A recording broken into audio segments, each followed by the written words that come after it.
أعوذ بالله من الشيطان الرجيم. بسم الله الرحمن الرحيم. والحمد لله رب العالمين، والصلاة والسلام على أشرف المرسلين سيدنا محمد صلى الله عليه وسلم والتابعين إلى يوم الدين. أما بعد، رب اشرح لي صدري ويسر لي أمري واحلل عقدة من لساني يفقهوا قولي. اللهم ارزقنا علما نافعا ورزقا واسعا وشفاء من كل داء، ونعوذ بك من علم لا ينفع ومن قلب لا يخشع ومن عين لا تدمع ومن نفس لا تشبع ومن دعاء لا يستجاب له. آمين آمين يا رب العالمين.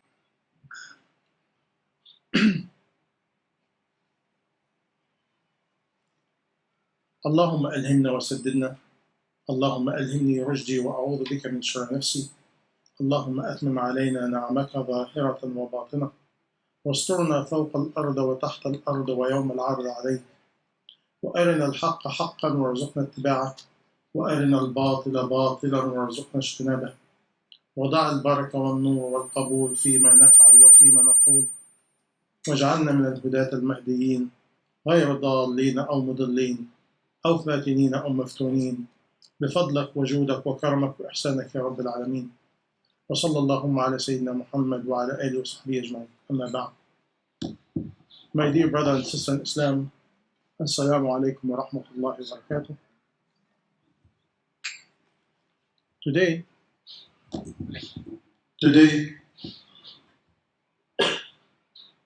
we are in the end of time, very close.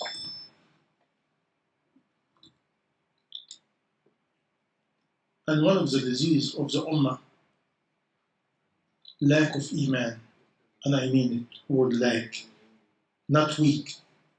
Because weak meaning something insignificant, but lack is big. And I have to prepare you for a few minutes before we talk about da'wah. Because word da'wah is da'wah to whom? By whom? Toward whom? It's very important. And even the early people used to say, you have to know the past, the present, and the future before you talk. This is why no messenger, not me and you, no messenger or prophet ever get revelation before he get what called tarbiyah, waqf tarbiyah. What is waqf tarbiyah? Waqf tarbiyah, when the messenger or prophet, he go to hardship after hardship, hardship after hardship, to Allah teach him oneness of Allah. By this way, the messenger prophet cannot believe in somebody else who will support him. You cannot do that. You cannot seek the support of somebody. You cannot believe in your money, in your status, of your knowledge, because it's lack of Iman. By this way, before a messenger prophet reach to be a messenger, Allah subhanahu wa ta'ala has to deny him everything. And by the way, because you are sister in here, I know I might be shifted a little bit, okay? Look at the birth of Rasulullah sallallahu alayhi wa sallam, no father. And after that, okay, I want you to hear this and think about it. His mother touching him, and after a little bit, he go to Halima al-Sa'diyya. For how long? For almost 4 or 5 years. And this was a habit and culture of the Arabic people before Islam. The elite family takes the child from the father and mother, give it to a family in a desert. Do you know what it means? To tell the child or give the child environment which have no attachment. Because today, if you ask me, one of the diseases of the Ummah, the attachment of the mother or the father to the child. And this attachment, what it do? It makes the love of Allah very small or insignificant. And the love of the child is above Allah, astaghfirullah al-azim. What it do now? It spoils the child. And if it spoils the child, all you have to do, put him in a coffin and make Salat al-Janazah. Because the spoil of the child will never be good to himself or good to other. By the way, look what Allah did. Rasulullah, the most beloved man to Allah, the most beloved creation to Allah. No father, no mother. Halima Sa'diyah for 5 years. His mother took him. And after his mother took him, she took him to her uncles and his relative in Medina for a small amount of time. Qabilat al-Najjar, and coming back, she died. In the age of what? 6 years old. Now he's orphaned twice. No father, no mother. Now I wanted to seek something now, because today we are a criminal, a big criminal. The most enemy of Islam, against Islam, is us. And start by the mother. Don't blame the father. The father is a wacko, in a la la land, gone with the wind. He has no quality. He acting like a spoiled brat. Who created him? Who make him? The mother. And now you hate your husband and you're generating one like him. What a sickness. What a sickness. What else do you want? And now this boy, 6 years old, who took him? His grandfather. Somebody in the 80? He's now 6 years old with a grandfather. Did he give him internet? Did he give him electronic toy to play with? Did he give him all the sweet until he loses his teeth? Imagine he's sitting listening. A child from 6 to 8 only listening to the head of tribe. What it mean now? Imagine now Allah subhanahu wa ta'ala is downloading all the wisdom. All the wisdom of the Qabila and Qaba'il, all the tribes. Now I want us to learn something in here. Is he ready? No, he's not. Now his grandfather died. Who took him? His uncle. After his uncle took him, he said to him, you know, I love you more than even my children, but I do not have too much money. Later on, when you study, meaning it was a hint, meaning he hinting him to do something to generate some income. By the way, Rasulullah from age 8 to approximately 11, he was doing what? Odd jobs, just to generate some income. Is he ready? No, he's not ready. Now he go and join the tribes of his uncle, doing for what? Merchant, business. He's not doing business, he's just following. What it mean now? Traveling in the desert? How tough is that? But this preparation. Toughness is a preparation to give you what? To give you strength, persevering, patient, quality. And look how Allah prepared him. He get the wisdom, no attachment, no love story. Oh, yeah, mommy, no mommy. Yeah, daddy, no daddy. Oh, I like this, I don't like this. It's not exist. Zero attachment. A lot of wisdom, a lot of knowledge. And now he's traveling back and forth. To do what? To mingle and to listen to different tribes, different accent. By the way, he gets familiar with habit and cultures. Meaning now, Allah subhanahu wa ta'ala take his knowledge, put it in practice. Is he ready? No. And now later on, when he started his guidance, now he go to Ghar Hira, seclusion. Again, he's going with his family? No.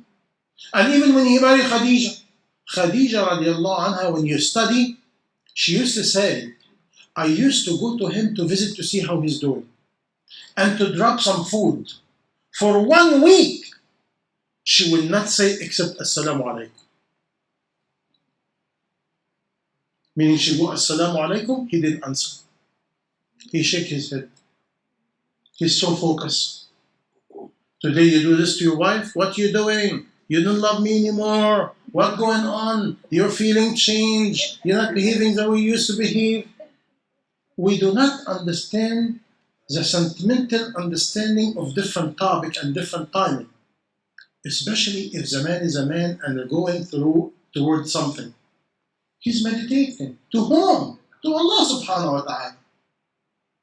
She understood. By the way, she understood the condition. By the way, how you can do da'wah if you do not understand the condition? And not only that, because the da'iyah is almost like a doctor, but big doctor. Imagine you don't go to a doctor and the doctor give you medication without examining you, without asking you any question. 99% the medication is wrong. And if you take it, you are a fool.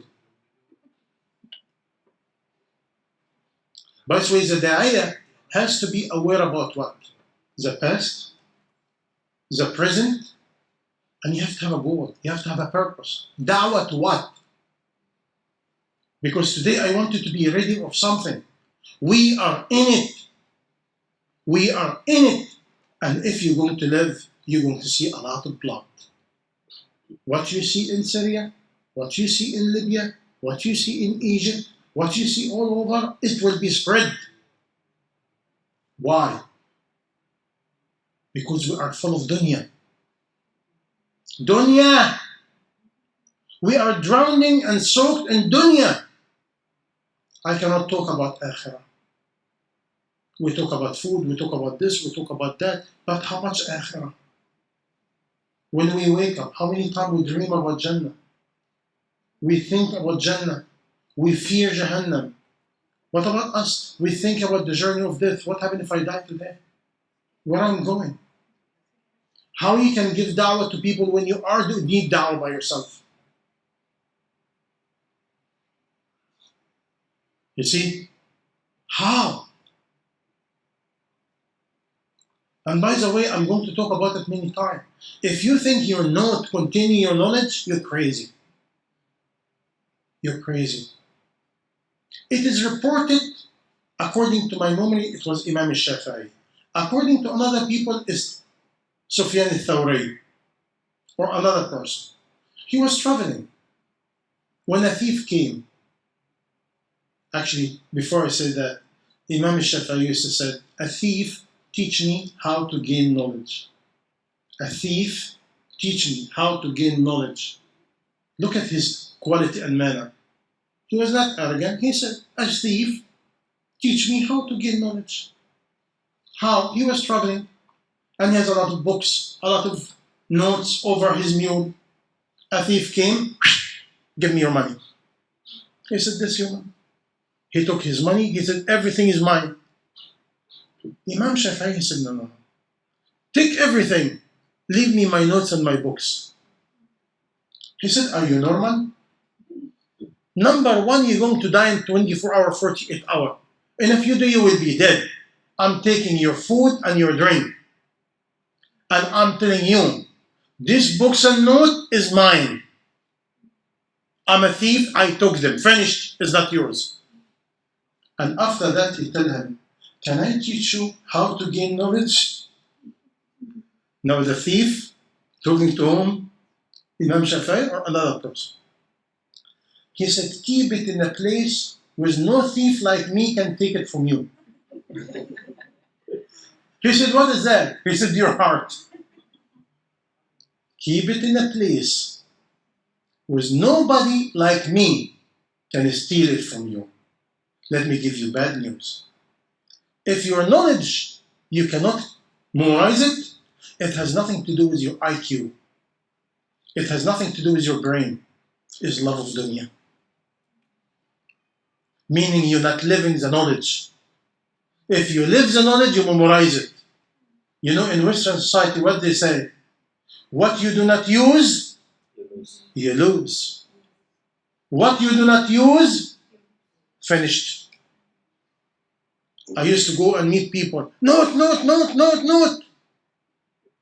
And after I meet you 10 years later, you don't remember one thing of what I said. Why? Because you have no sincerity in your intention. If you have sincerity in your intention, what it will do to you? Allah will put it in your heart. And if you're sincere, what you will do? You will live it. Don't come in here with the intention to learn how to give da'wah to others. No, come here to learn how to give da'wah to yourself. Because فاقد الشيء لا يعطيه. The one who doesn't have it, he cannot give it. Because today, what happened? I go, the woman coming, she won't do da'wah to her husband. The husband coming, won't do da'wah to the wife. The wife coming, won't give da'wah to the children. But nobody won't give da'wah to themselves. This is scary. Very scary. It will never work. You will never see fruits. Allah subhanahu wa ta'ala gives us an example of Nuh alayhi salam. 950 years, nobody listened. Ibrahim alayhi salam, the first time in his life, he's giving da'wah. Ibrahim alayhi salam, he lived and he was the only Muslim in earth. Nobody was him. Let me give you bad news. Very bad news. Very bad news, but it's real. And I bear witness to Allah, I'm responsible. Some of the Muslim historians, they said, when you look how many people in a whole story of all the story in Quran, the whole family was united for the da'wah to Allah. Very few. Among them is whom? Ibrahim alayhi salam. Ibrahim alayhi salam, he carries a message. Hajar alayhi salam obey and carries a message. Ismail alayhi salam obey and carries a message. And this is why Allah put barakah in the family. Today, you coming as a woman and I want my husband. But your husband in the La La Land. He's not there. Oh, I want him. Who are you? You're not Allah Jalla Jalal. Allah guide whom He want. He stray whom He want. Oh, but my children, I want. Excuse me? Don't be a mushrik. You can give advice, yes. You can feed them halal, yes. You can talk to them, yes. Can you give guidance?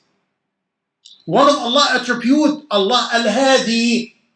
Allah did not say you, Mr. So-and-so, or Mrs. So-and-so, you are Hadi. Who's Hadi? Allah Jalla Jalaluhu.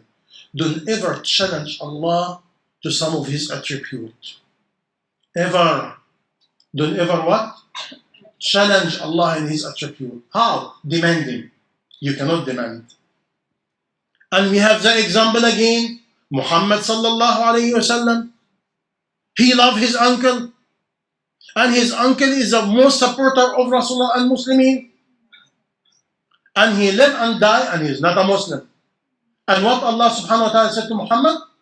Ya Muhammad sallallahu alayhi wa sallam, innaka la tahdi man ahbab. You cannot guide whom you love. You know why I'm raising my voice? Because today we have a sickness. I want my son to be this way. I want my daughter. Excuse me. This is what you want. Is this what Allah wants? Okay? Respect the condition. Respect the condition. This is the first stage of da'wah. To understand who you're dealing with. And otherwise, Allah bear witness, I'm saying it to you and I mean it. You can make da'wah and you are a mushrik. You do da'wah to yourself. You are a mushrik with Allah subhanahu wa ta'ala and you believe in shaitan. And you think you do da'wah. I will explain to you in a few minutes. And Allah subhanahu wa ta'ala said to Muhammad sallallahu alayhi wa sallam, إِنَّمَا اللَّهُ يَهْدِي مَنْ يَشَاءُ. You cannot guide whom you love, but Allah guide whom He wants. Constitution. Who said it? Allah Jalla Jalaluhu. To whom? To the most beloved man in earth. Are you better than Muhammad sallallahu alaihi wasallam? Do you have Jibreel with you? And you want my children to be this way? I want my husband to be this. I want my neighbor. There's a big difference between what you want, what Allah wants. You only do your job. وَمَا عَلَى الرَّسُولِ إِلَّا الْبَلَاغِ. The messenger has only to convey the message. Who said that? Allah Jalla Jalaluhu. But even then, be careful now. Why Allah give us story of Yunus alayhi salam? Yunus alayhi salam, he commit a mistake. He commit a sin. What is the sin? Yunus alayhi salam give da'wah to this village, Yanui. Now, he gives the da'wah to this village and he knows the people. He deal with them and he knows he will not listen. He know, according to his thinking, they will not listen. But Allah subhanahu wa ta'ala, with his ultimate wisdom, he won't teach him a lesson. He said, go back and give them da'wah again. What Yunus alayhi salam did? He just used his mind for a second. And he said, you know something? This village, the people there is more humble. I'm going to this village instead of this village. This is what he did. And we know the story. He took the boat and going to another village. When you study the tafsir, is amazing. When he went to the boat, the captain, he asked him, I want to go to this place, but I do not have money. He said, you're a very pious man, and you look very beautiful. We will take you for free. Is a blessing from Allah to us. After he go, the boat went to a big storm. And the captain know, according to the time of this area, and the time of this era, if the storm like that is a sinner in the boat. And we have to throw the sinner out.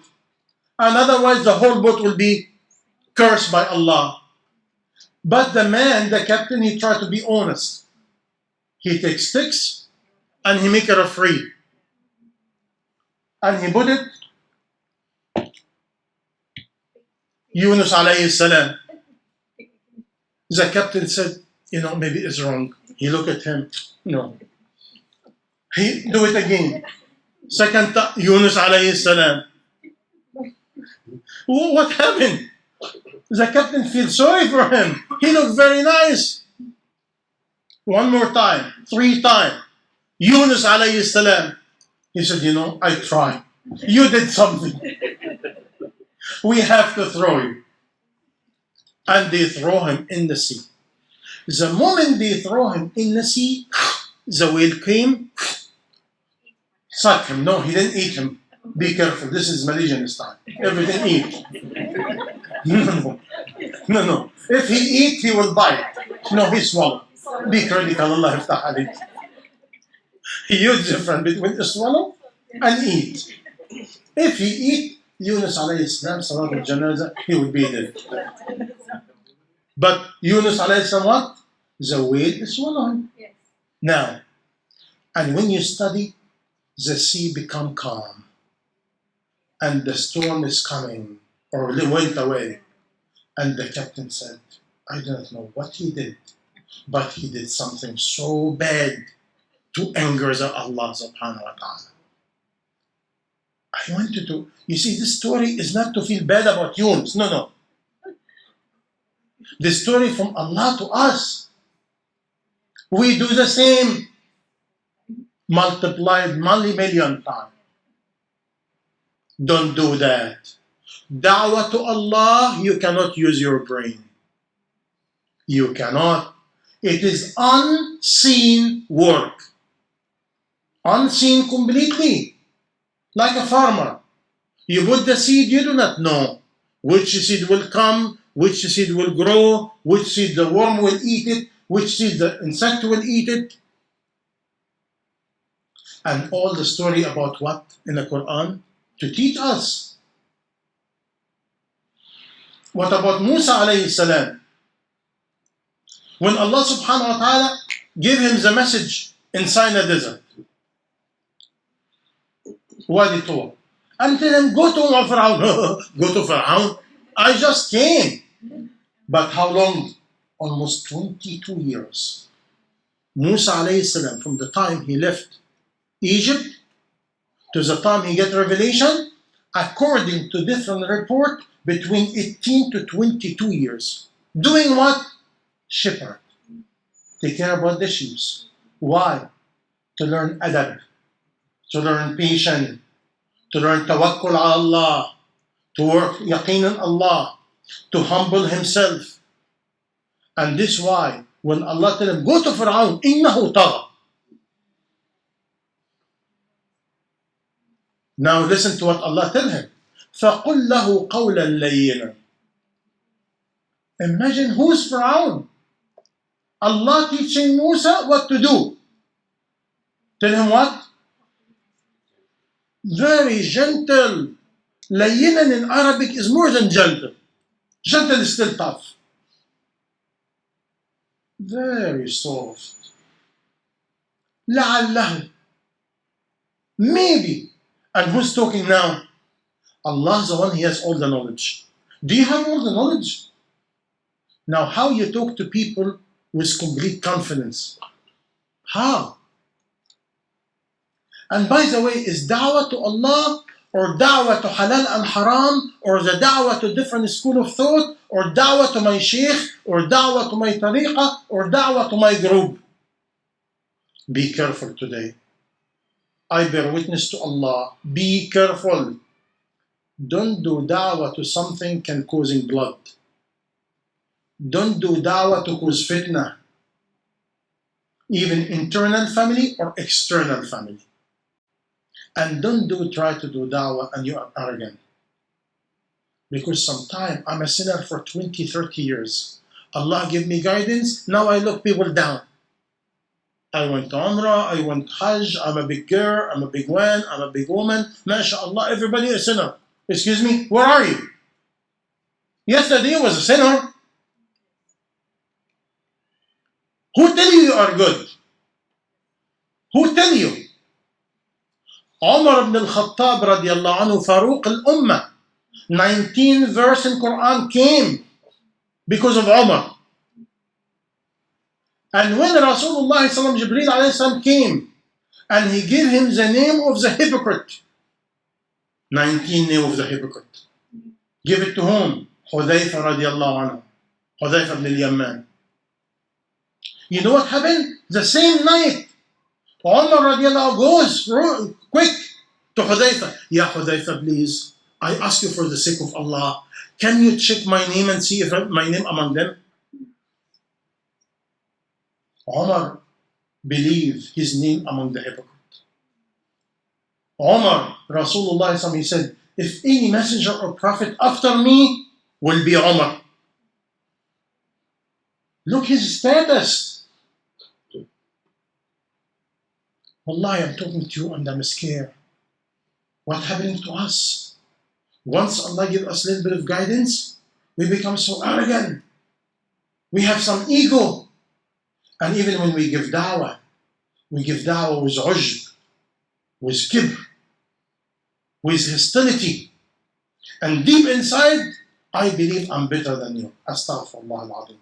At this moment, you are Abdul Shaitan. And you think you're doing da'wah. Because you are liking yourself. You believe in yourself. Astaghfirullah al-azim. Or you believe in good deed. Who tell you your good deed is accepted. Abu Darda radiallahu anhu, Hakim al-Ummah. The one Rasulullah called him Hakim al-Ummah, the most wise man of the Ummah. He used to talk to himself between him and Allah. He said, Ya Umayr, if Allah asks you today, if you die and Allah asks you, what you gain from the knowledge you gain, or what you done with the knowledge you gain, what you going to tell him? Today you go to a speech, you go to a lecture, you talk, Allahu Akbar. The speaker is a criminal. You are double criminal. And we go to give da'wah. Da'wah to what? Da'wah to our arrogance, to our ego. Da'wah because all of a sudden, because you wrote a couple of sentences or you listened to a couple of words, you believe you have it. No, no, no, no, no, no. It's a big difference also between the knowledge and the quality of the knowledge. The quality of the knowledge make you closer, make you soft.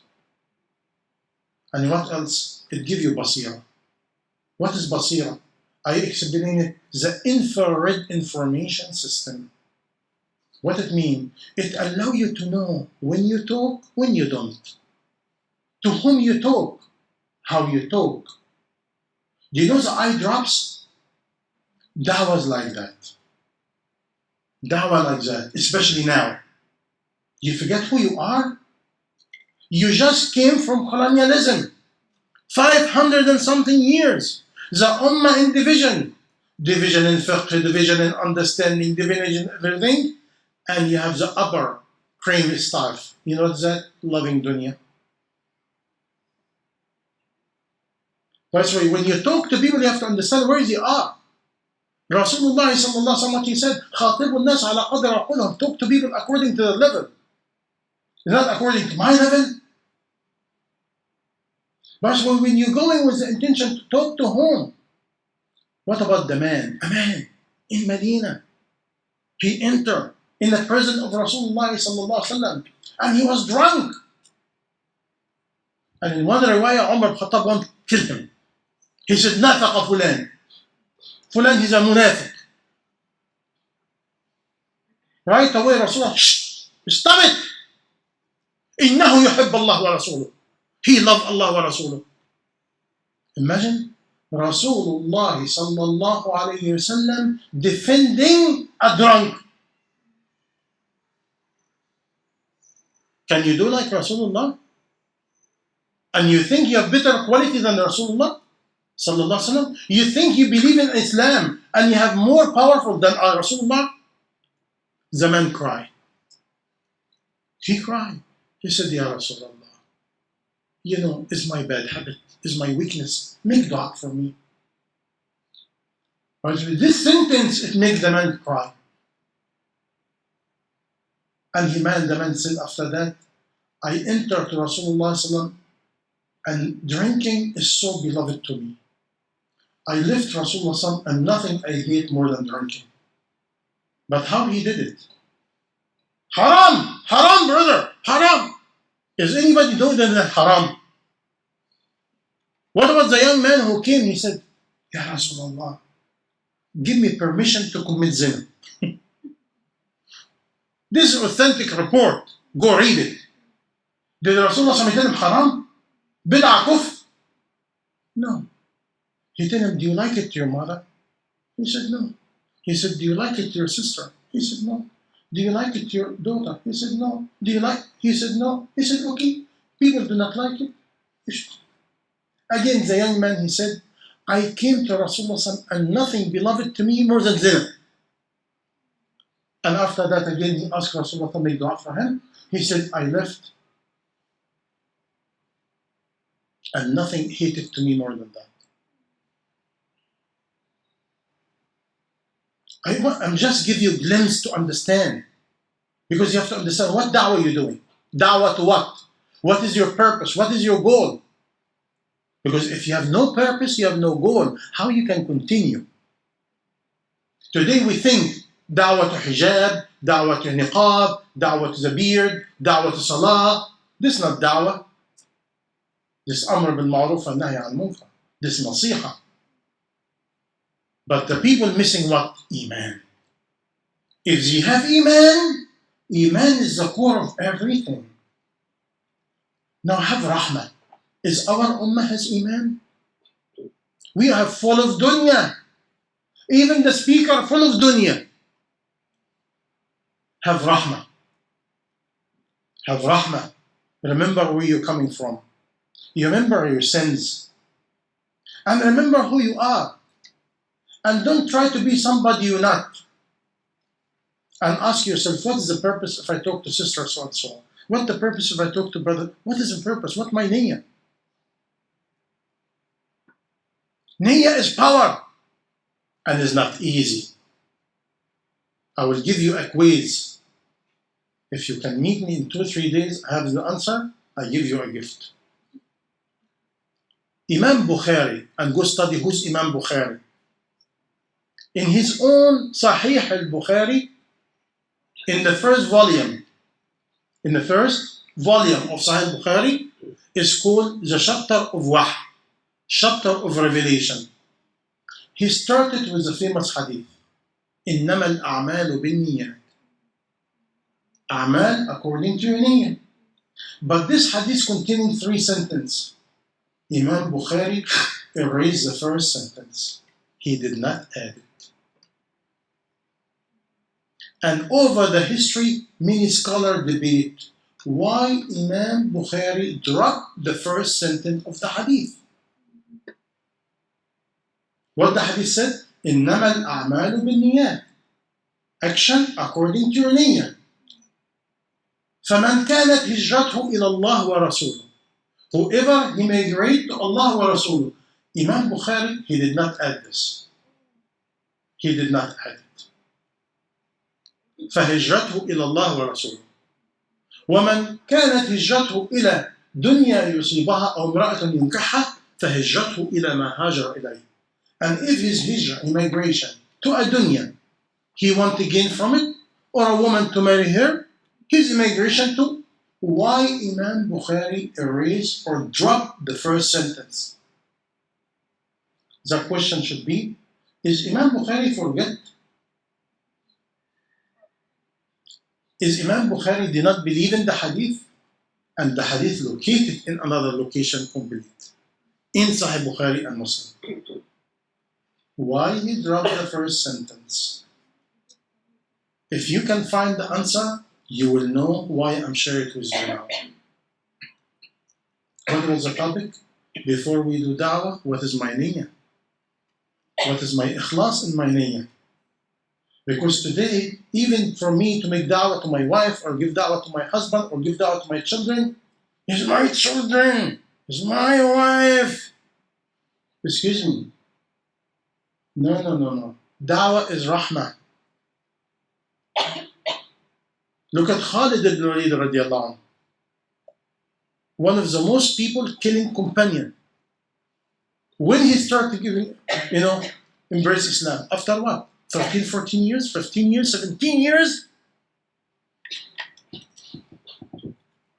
Why Rasulullah did not generate jihad in Mecca?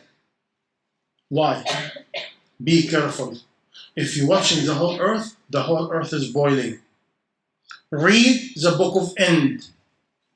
Read the book of End by Imam Ibn Kathir, because we are in it. And always ask yourself, is my da'wah will generate unity, peace, tranquility, hidayah, or my da'wah will generate division, argue, arrogant, whatever? This is not the time. This is not the time. Especially now. Especially now. You want to meet Allah, and your talk will generate harmony, peace, and tranquility. You know how? If you do da'wah to Allah.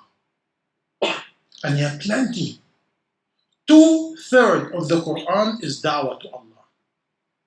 2/3 of the Quran is Makki, revealed in Mecca. No regulation, no halal and haram.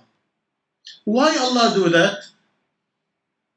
Why Allah do not do that? Because the people was not ready. This Allah Jalla Jalaluhu. Today the Ummah do not understand. Once Allah give me some guidance, and now I know some halal and haram, and now I know some fiqh. Excuse me, you are a sinner yesterday. You are deep drowning in sin. Today, mashallah, Jibreel alayhi salam flying. Who said that? Actually, you should be the most humble person. Who cover you up? Is any one of us know my sins? Do I know your sins? Who cover us up? Why we become arrogant? What we arrogant about? Is anybody among you Maryam alayhi salam? Is any one of us Muhammad sallallahu alayhi wa sallam? No. And again, Allah Jalla Jalla tell Musa, go to Fir'aun. Talk to him softly. Is this not a teaching? And Allah is the only one. He should go to him. He's a mujrim. He's a taghiyah. He said, I'm your Lord. By this way, what we learn? The early people, if you listen to me in the past, they said, you will never do da'wah to Allah unless you love Allah. And you will never love Allah unless you know Allah. You have to know Allah. You have to know Allah. How Allah so Rahim? How Allah so Kareem? How is Allah subhanahu wa ta'ala so compassionate? Do you know Allah subhanahu wa ta'ala, when you study the name of Allah, the name of Allah is ones, and some of them twos, except one. You know what is that? Anybody know? What is the only name of Allah is repeated 3 times in 3 formats? Allah is Ghafir. Allah is Ghafoor. Allah is Ghaffar. Do you know what it means? Ghafoor is the one who loves to forgive. Quote Mukathara. He loves to forgive. Al-Ghafir, the only one who forgives. Al-Ghaffar, the one who always forgives. It's almost like Allah subhanahu wa ta'ala tell me, whatever condition you are, come. When a man came to Rasulullah, he said, Ya Rasulullah, I commit a lot of sins. He said, Allah, is any way I can do tawbah? He said, Allahu Akbar. He come back. He said, Ya Rasulullah, I do not leave a sin without doing it. He said, Allahu Akbar. He go and come back. He said, I did a lot of sins, unseen. He said, Allahu Akbar. He said, Ya Rasulullah, I did sins all over. He said, Allahu Akbar. The man left and saying, Allahu Akbar, Allahu Akbar, Allahu Akbar. Now the early scholar said, da'wah to an elder person different than younger. Da'wah to a man different than a woman. Da'wah to a bye-bye called Muslim different than non-Muslim. By this way, you have to know who you're dealing with. Are you dealing with a child? You're dealing with elder? You're dealing with the youth? You're dealing with somebody bye-bye? You're dealing with somebody atheist? You're dealing with somebody have shirk? You're dealing with somebody have different faith? You're dealing with somebody has different ideology? And even between a man and a woman is different. Between a woman and man is different. This is called fiqh al-da'wah. Where do you get it from? Believe it or not, Rasulullah sallallahu alayhi wa sallam. By this way, you have to do da'wah according to the time and a place and a person. By this way, you have to have the fiqh of the place and the time and the priority. This is another thing. By this way, if you're coming to me, like one girl one time, she came to me and told me, is lipstick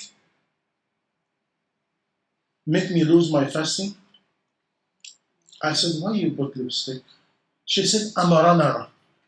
I'm a professional runner. I said, excuse me, how you run? She said, I know I run. I said, meaning what, shorter than? I said, don't worry about lipsticks. It's not a big deal. If you're going to wear almost like bikini, is lipstick the one who will break the fasting? I want you to think. 2 weeks ago, some people came to me and told me, can you give a lecture about Valentine's Day? Now, I want you to learn something. We are in it. I can easily tell you, bid'ah, haram, shirk, this easy. You have to know what's going on right now. Last year, what is the main fitna was in Malaysia, Indonesia area? Mother Day. And all over internet. And now you find the very weak Muslim or have no knowledge about Islam. especially the young people. Why we cannot celebrate Mother Day? What's the big deal? I give her a card and I give her a kiss. Why cannot Valentine's Day? Some flower and some chocolate. And you have to know, is a lot of people, once you said no, they take this no and run around behind you and said, you see, fanatic. They have no brain. They have no rahmah. They're so stuck. They cannot communicate. They have no dialogue. They do not. And now the young people, what they say? Yes, yes. Because every time I come to you, haram. Bid'ah. They do not know what you're talking about. But what do you see from you?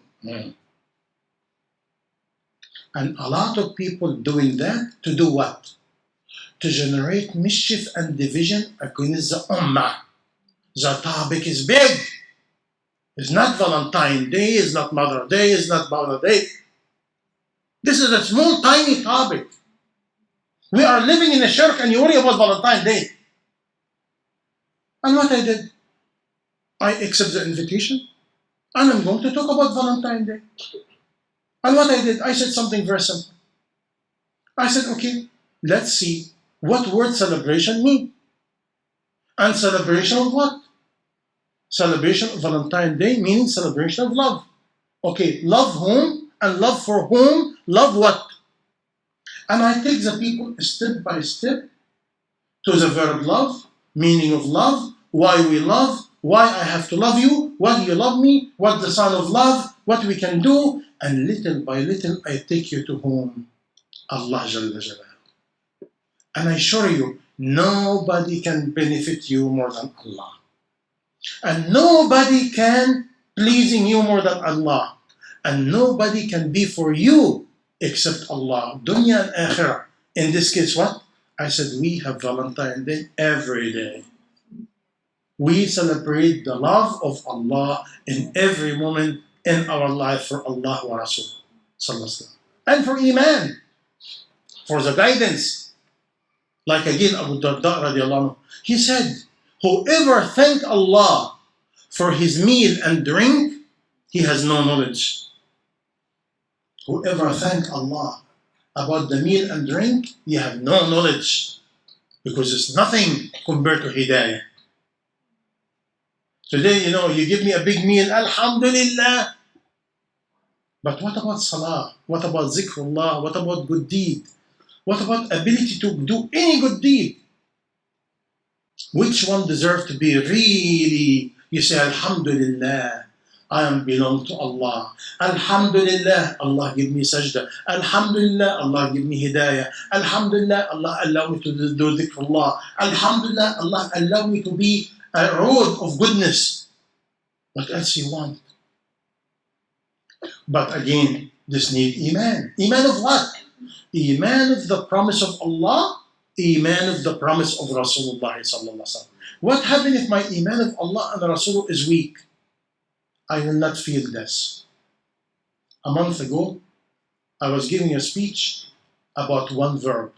You know what verb is? ذاق. What is ذاق by Arabic? Meaning test. When you test something?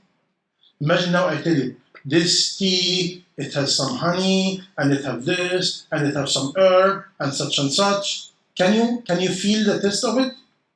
Can you? Just by talking about it, can you? No way.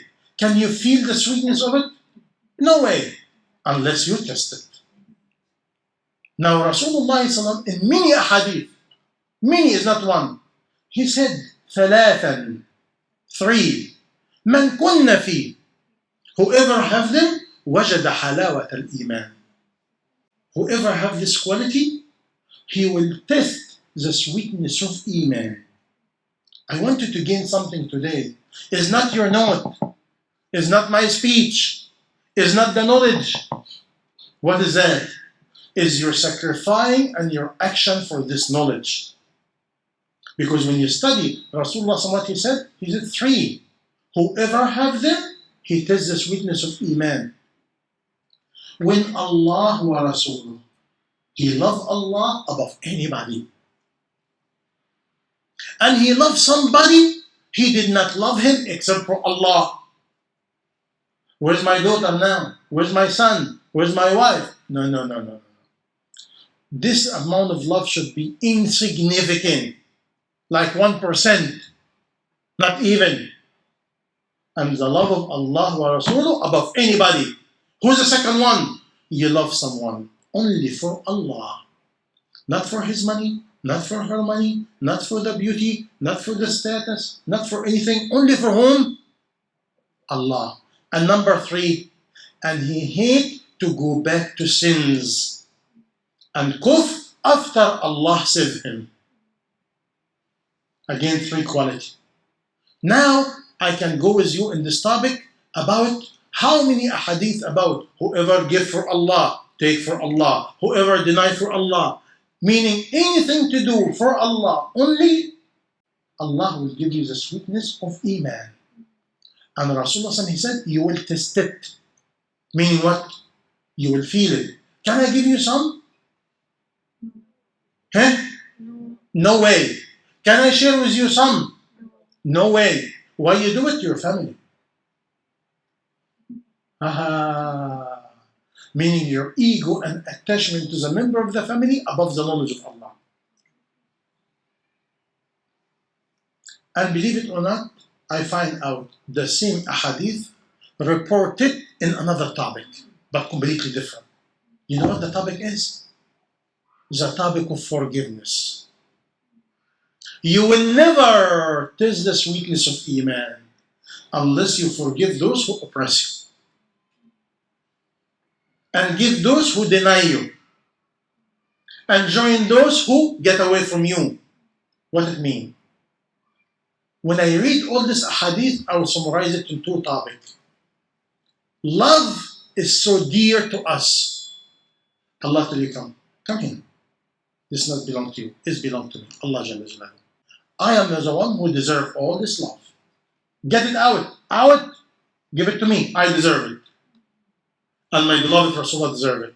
And the believer deserve it. Finished. Because love is dearest to me. Very dear to me. What the another thing? Ego. I smack you. I want revenge. I want to hit you back. I will call your name. I will spend smearing about your name in internet. This human nature. We love to revenge. We love to give it back. Allah tell you, come here. All the ego you have, give it to me. Humble yourself. And forgive. This is why when you look at this topic called al-af, okay, it's big topic. Somebody said, you're coming to tell us about the art of dawah. What are you talking about? What happens if you have low quality? How you can do dawah?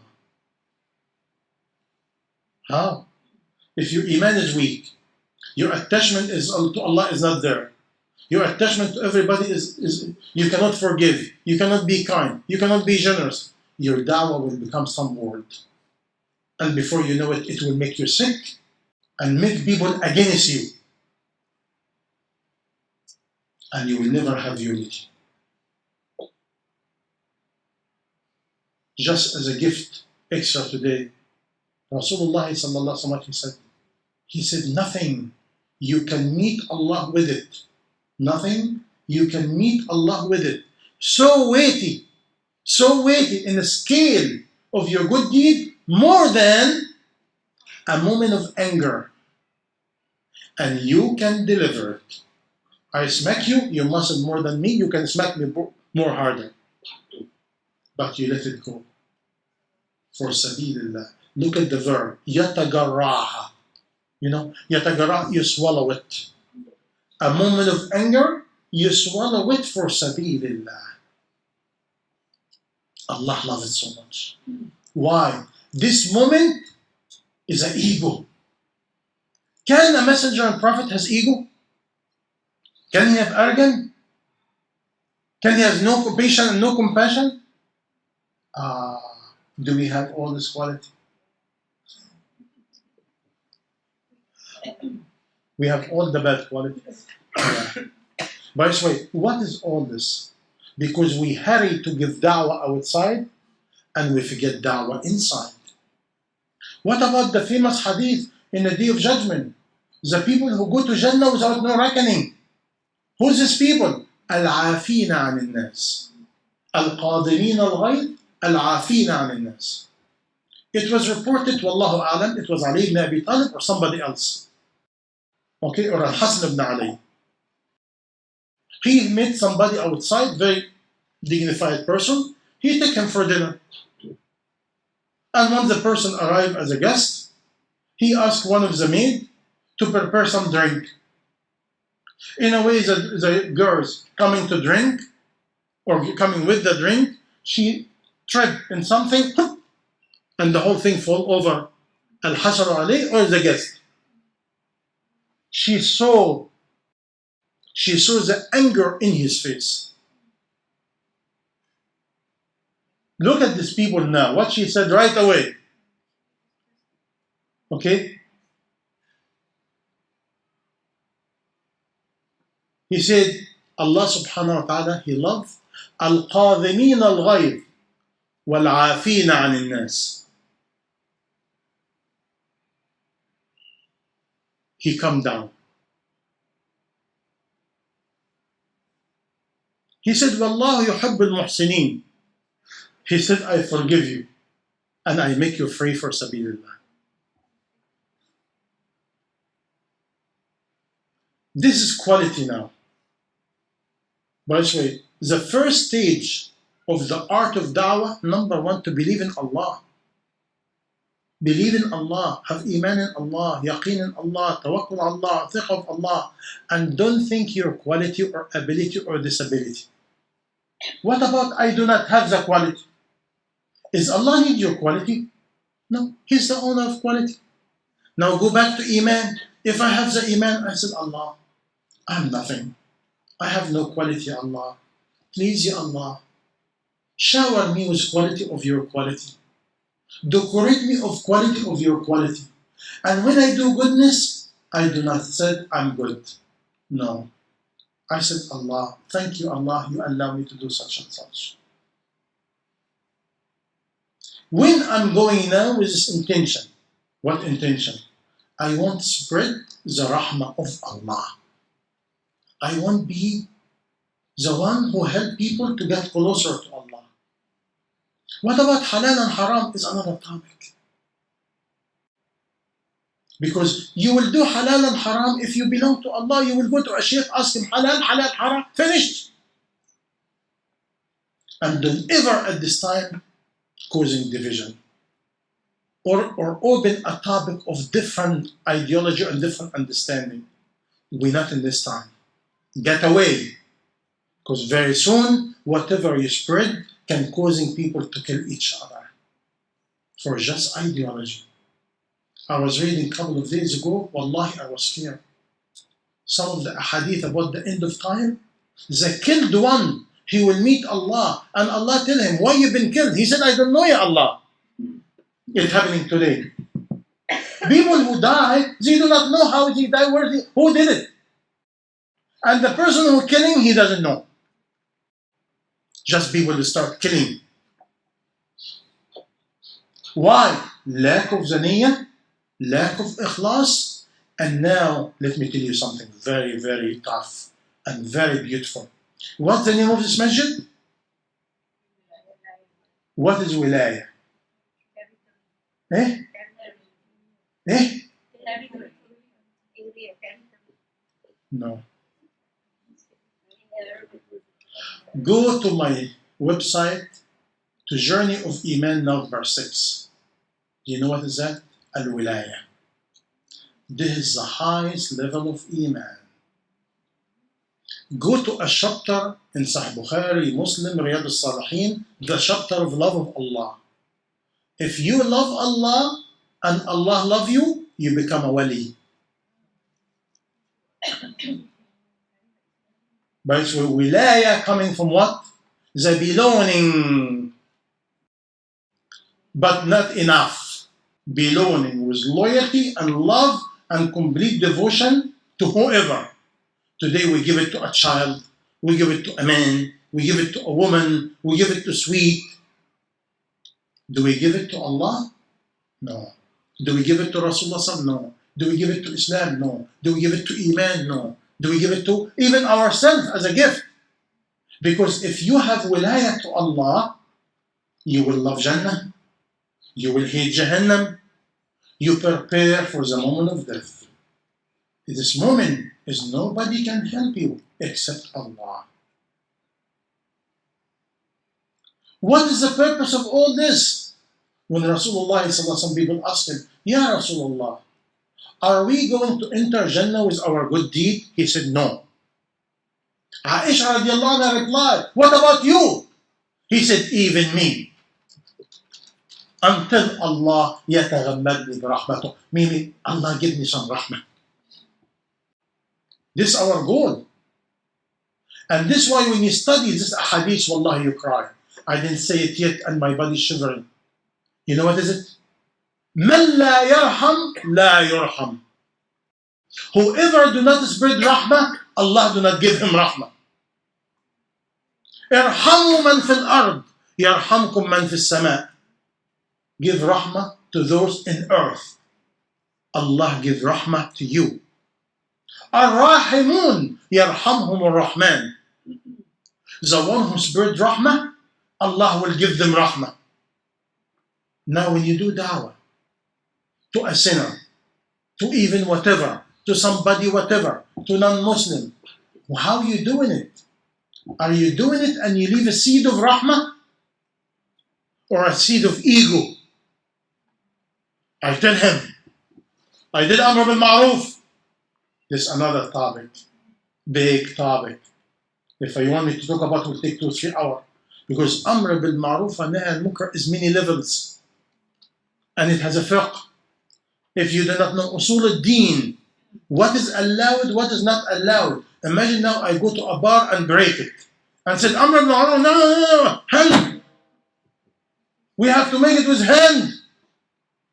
This has a rule and has a fiqh and has adab. When you use the hand, when you use the tongue, when you use the heart. If you do not know the fiqh and understanding, you can make a mess. Even inside the family. Even inside the family, you can make a mess. And you think you did your job.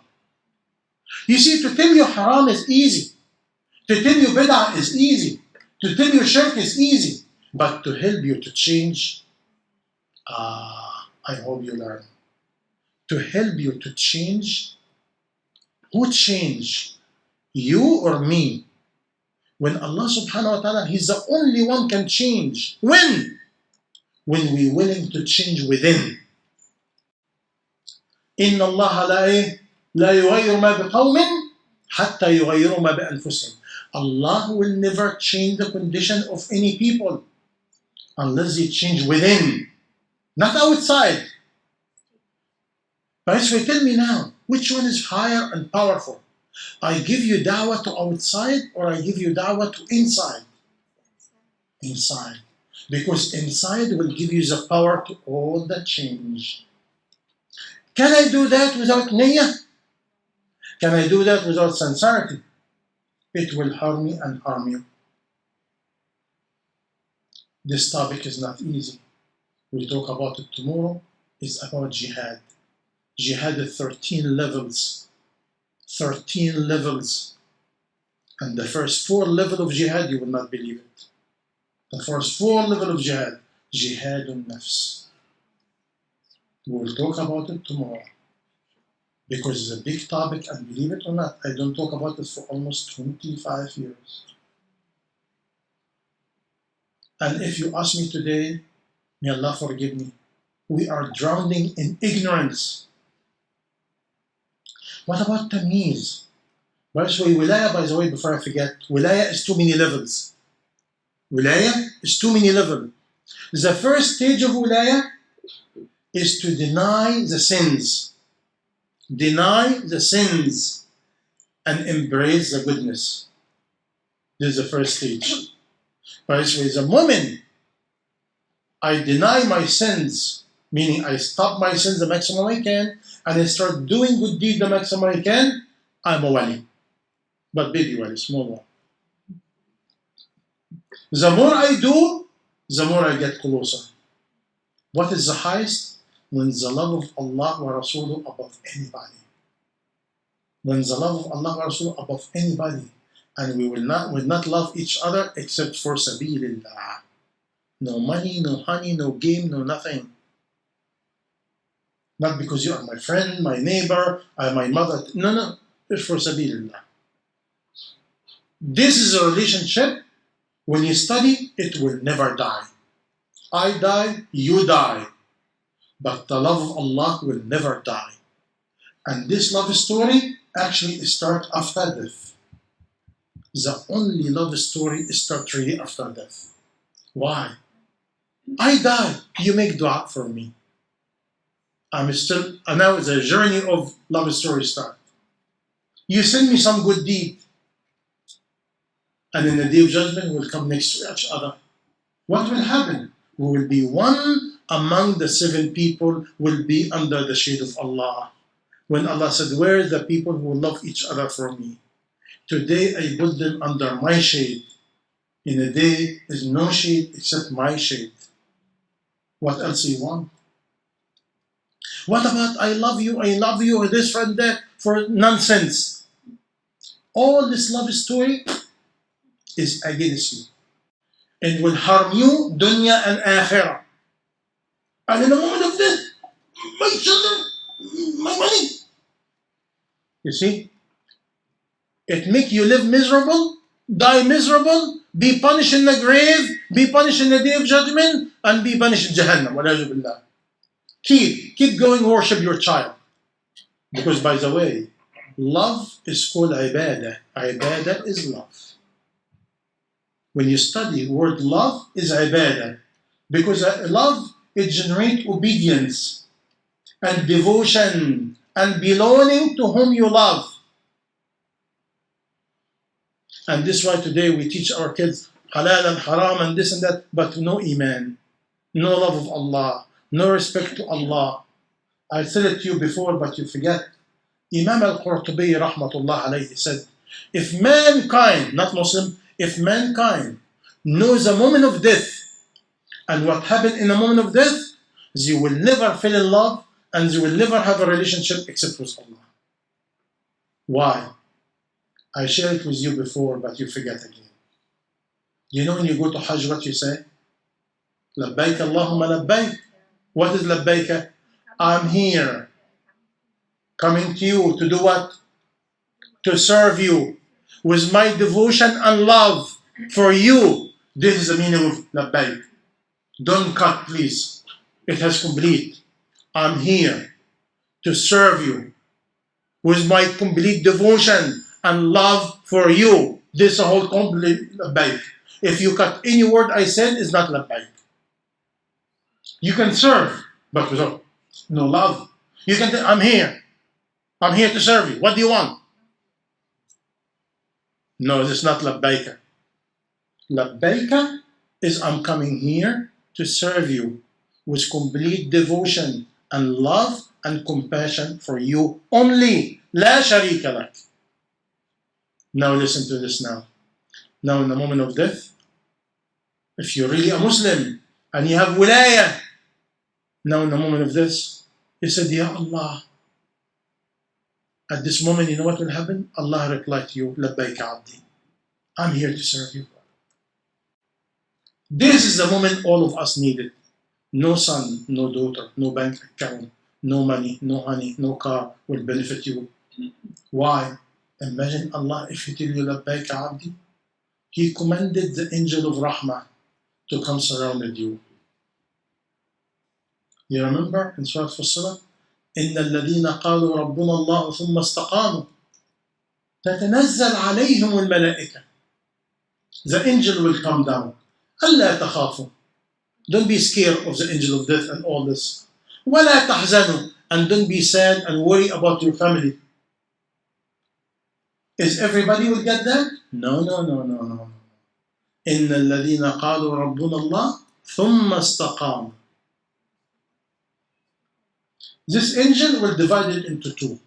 One group will be with you until the grave, enter with you. And another group will join your family, take care about your family.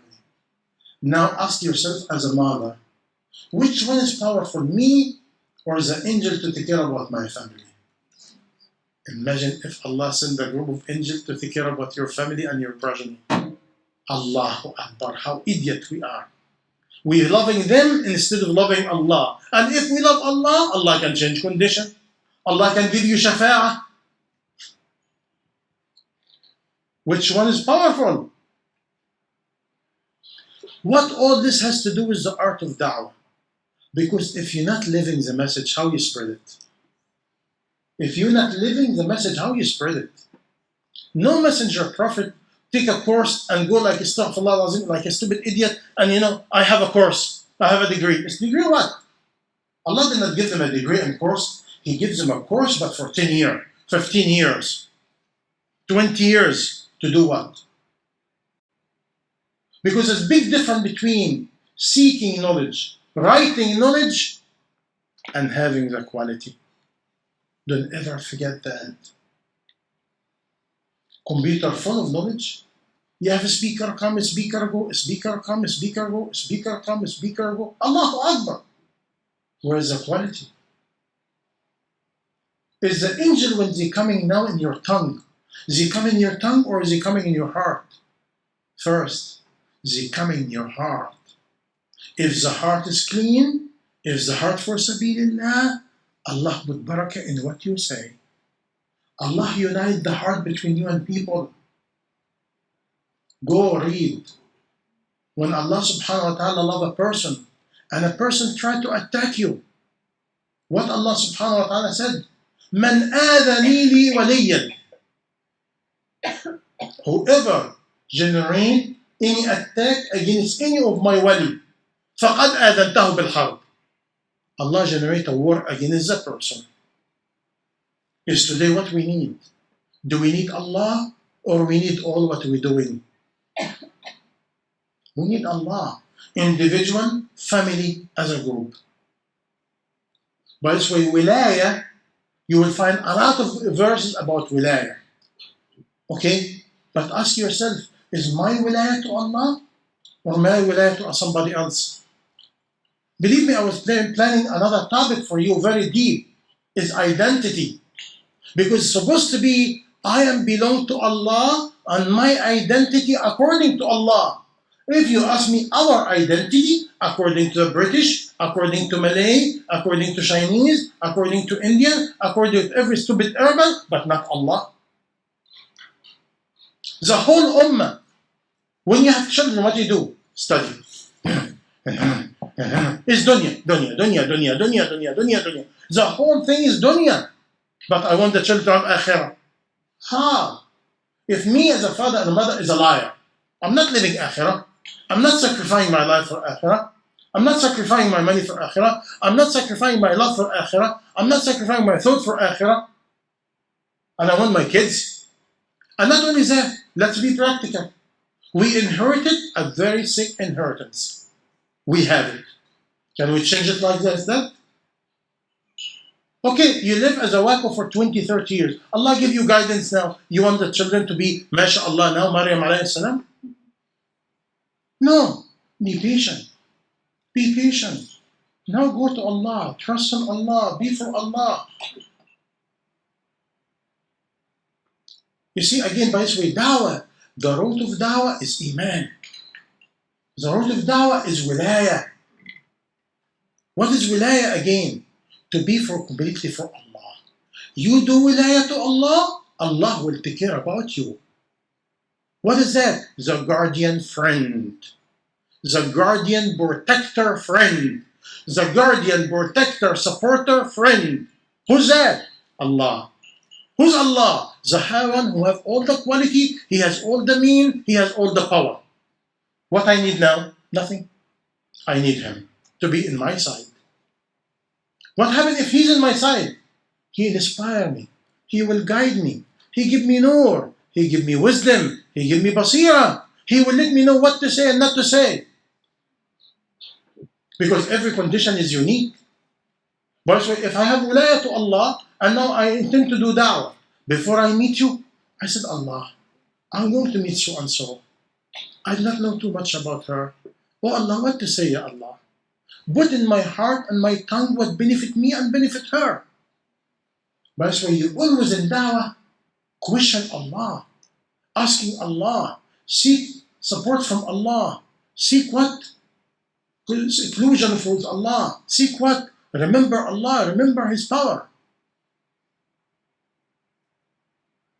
And after that, you should have the unity with some learned people who have certain quality or the knowledge of da'wah. Because the companion of Rasulullah sallam, the company, Rasulullah. The more you company, the more you gain. There's a big difference between company and what? Listening. This is called a lecture. I talk. Big deal. The companion has two times with Rasulullah sallam. Very important two times. The time of talking, giving da'wah, and the time of companionship. What the difference? Talking, you get the knowledge. Companionship, it gives you the depth and understanding and the wisdom and the quality and character. Can you gain it just by a session? No. No way. What happens if I do not have such people around me but Allah? And read a lot about the companion. Read a lot about the companion of Rasulullah sallallahu alaihi wasallam. Read also about messenger and prophet stories. Read the Quranic stories and the wisdom behind it. And always beg Allah for wisdom and basira. And don't rush. Don't rush in any topic. Don't rush. And also today we have no leadership. We have no leadership. We have no leadership.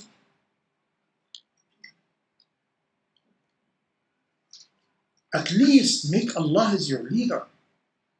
This is the minimum and this is the maximum. This is everything. And again, remember who you are, who is me, who is the person you talk to, what you can say. Because also remember the drops. You want to go step by step. Because you have to have a goal. You have to have a maqsad, what you want. Because if you think today you want to reach the youth or reach the small young people, give them a lecture like that, tomorrow you will be, mashallah, you're crazy. This needs called follow up.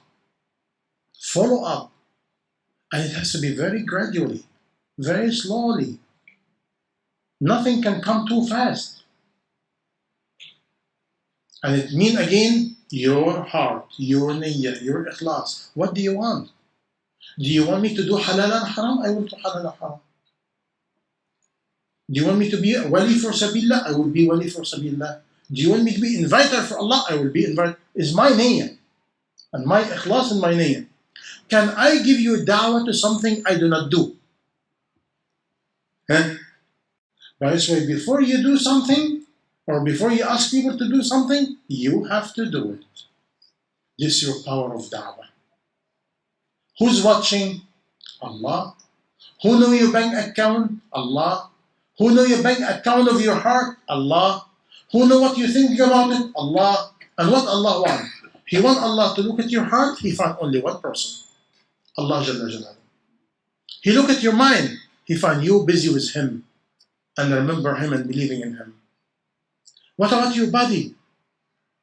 Busy with remember Allah and thanking Allah. What about your money? Spend it for Sabilillah. Now when you have the whole combination is done, you will see what Allah will do for you. Not me. You will see what Allah will do for you. The more you sacrifice, the more He will give you. It's not a talk. The more you sacrifice, the more He gives you. Why we do so?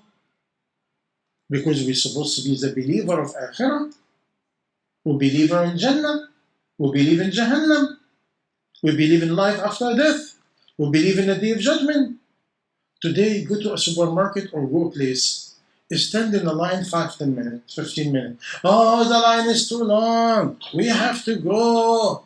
I tell you something, don't worry about it. The line of the day of judgment is 50,000 years. Don't worry about the line in the supermarket. This will be nothing. Yeah, an air condition. You see this? Fingertips and a half. And mikhala. You see, Rasulullah said the sun will come closer to the head of the human being. Qaid male. The scholar debated how big is the male in Arabic. Some of them they said the head of the makhala. Makhala is the things to do the kuh, the mascara. The head of it, according to Arabic status, 1.5 fingertips. Now imagine the sun is 93 million miles. And the day of judgment will be this much. How you can take it? Imagine if I believe in Allah now, I will be engaged in the action belong to that. What about, you see now how many verbs we use? Wilaya. Look at how many verses in Quran about wilaya. How many ahadith about wilaya. What about nunji? Nunji, what meaning? We will what? Anybody know what nunji is by English? Najat.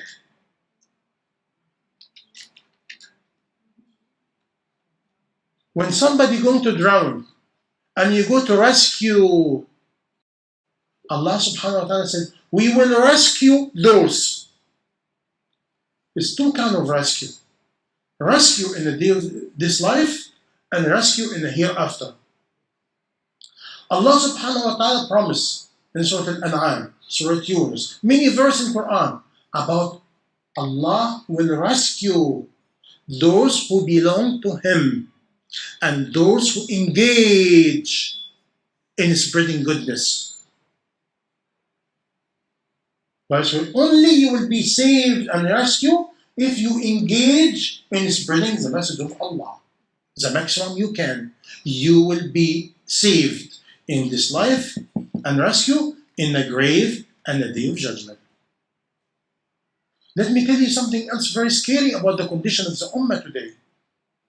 You know, every Friday we're supposed to read Surah Al-Kahf.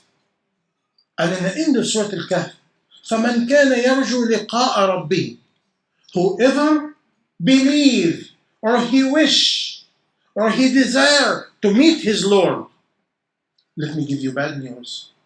At least 28 verses in Quran about those who are having ghafla of meeting their Lord. And for me, Allah forgive me, I'm among them. We have ghafla, heedlessness. When you go to Surah Al-A'raf, one verse is very scary. Wallahi, it's very scary. When Allah subhanahu wa ta'ala said, do you think they can see? They cannot see. You think they can hear you? They cannot hear you. You think they have heart? No, they do not have a heart. Those are the ones have ghafla. Ya Allah. Please, brother and sister, for sabilillah, we in it. Are we aware about wilaya? No. We are aware about ghafla. We are in it. We have love of Allah? No. We have love of Jannah? No. We have love of Akhirah? No. You remember Haritha radiallahu anhu? When Rasulullah met him, he said, كيف أصبحت يا حارثة? How you wake up today, Haritha? Oh, I'm going to do this, and we're going to eat this, and we're going... He said, أصبحت مؤمنا حقا يا رسول الله. He said, I get up with complete belief, Ya Rasulullah. He said, no. Hold tight. He said, إن لكل قول حقيقة. To every word has a truth. What is the truth of your talk? He said, Ya Rasulullah, I fast all my day. I wake up all night. And I do not step, I do not open my mouth before I question myself. Is this for me or against me? And every time I go to Salah, I believe I'm in Sirat. I'm in the bridge. And Jannah in my right, Jahannam in my left, and the throne of Allah in the front of me. And I do not know where I'm going. He said, Ya Haritha, alimta falzam. Ya Haritha, you know. Hold tight. You know, I'm a very simple person. When we make salah, after salah immediately, what we say? Rasulullah teach many companions. What is the famous dua after salah? Allahumma a'inni ala dhikrika wa shukrika wa husna ibadah. What it means? Go slowly. Oh Allah, support me to do what? To get Lexus, to get this, to get that. What is the topic? To remember Allah. What is the second one? To thank Allah and be having gratitude. And number 3, and support me, Allah. Help me to worship you better, Ya Allah. When we start a chapter or a session like that, what are we supposed to say? We said, Allahumma arzuqna ilman nafi'a. Not ilman. Be careful. Don't seek knowledge. Nafi'a. Oh Allah, allow us to seek a useful knowledge. We will talk about it tomorrow. Seek. Useful knowledge is 4 levels. Just useful knowledge is 4 levels. What happens if we do not have a useful knowledge? Imam Ibn Qayyim al-Jawziyya rahmatullah alayhi, he said with every knowledge is fire and light. With every knowledge of Allah is 2. Fire and light. If you do the right of the knowledge, Allah snatch the fire and give you light. And if you do not implement and respect the knowledge, Allah snatch the light and give you the fire. What is the fire of knowledge? Is no benefit for you and no ability to live it. And the knowledge will be against you, not for you. And will not increase your iman, will not increase your goodness between you and Allah. You cannot sacrifice, you cannot do. And what is the light of knowledge? The light of knowledge to be for sabilillah. It gives you humility, love of Allah, belong to Allah, rahmah, easy to give, everything from Allah. This is useful knowledge, this lack of useful knowledge. And what we said, Allahumma arzuqni ilman nafi'a wa rizqan wasi'a, and a fast provision. But again, when we do like that, we think about a car, a house, a wife, money, cake. No, it's the highest rizq, what we're doing now. This is the highest rizq. You cannot do more than that. Even if we're not good enough. Even if we try. Allahumma arzuqni ilman nafi'a, useful knowledge. Wa rizqan wasi'a. Wa shifa'an min kulli da', and a cure from every disease. Okay? Again, when we say this dua, we think about the physical disease, but we not think about the disease of the heart. But you see, Imam Abu Hamid Ghazali, he said something so beautiful. He said, all the disease of the body, it has only one cure, death. When you die, you have no pain. You not need operation, you not need aspirin, no. Once you die, all the physical pain is gone. But he said, all the disease of the heart, you do not see it now. And after death, you be punished for it forever. Do we care about that? Which one is higher? You see, if somebody met him, oh, so-and-so is sick, she going to the hospital, she have cancer. Big deal. It's not a big deal. But so-and-so, his mouth is so bad, she's talking about people. Allahu Akbar. Which one is higher? Which one is more dangerous? Or so-and-so, she When she look at this, she compare about this. Hasad, envy and jealousy is a killer. Arrogance is a killer. Is all the disease of the heart is not important.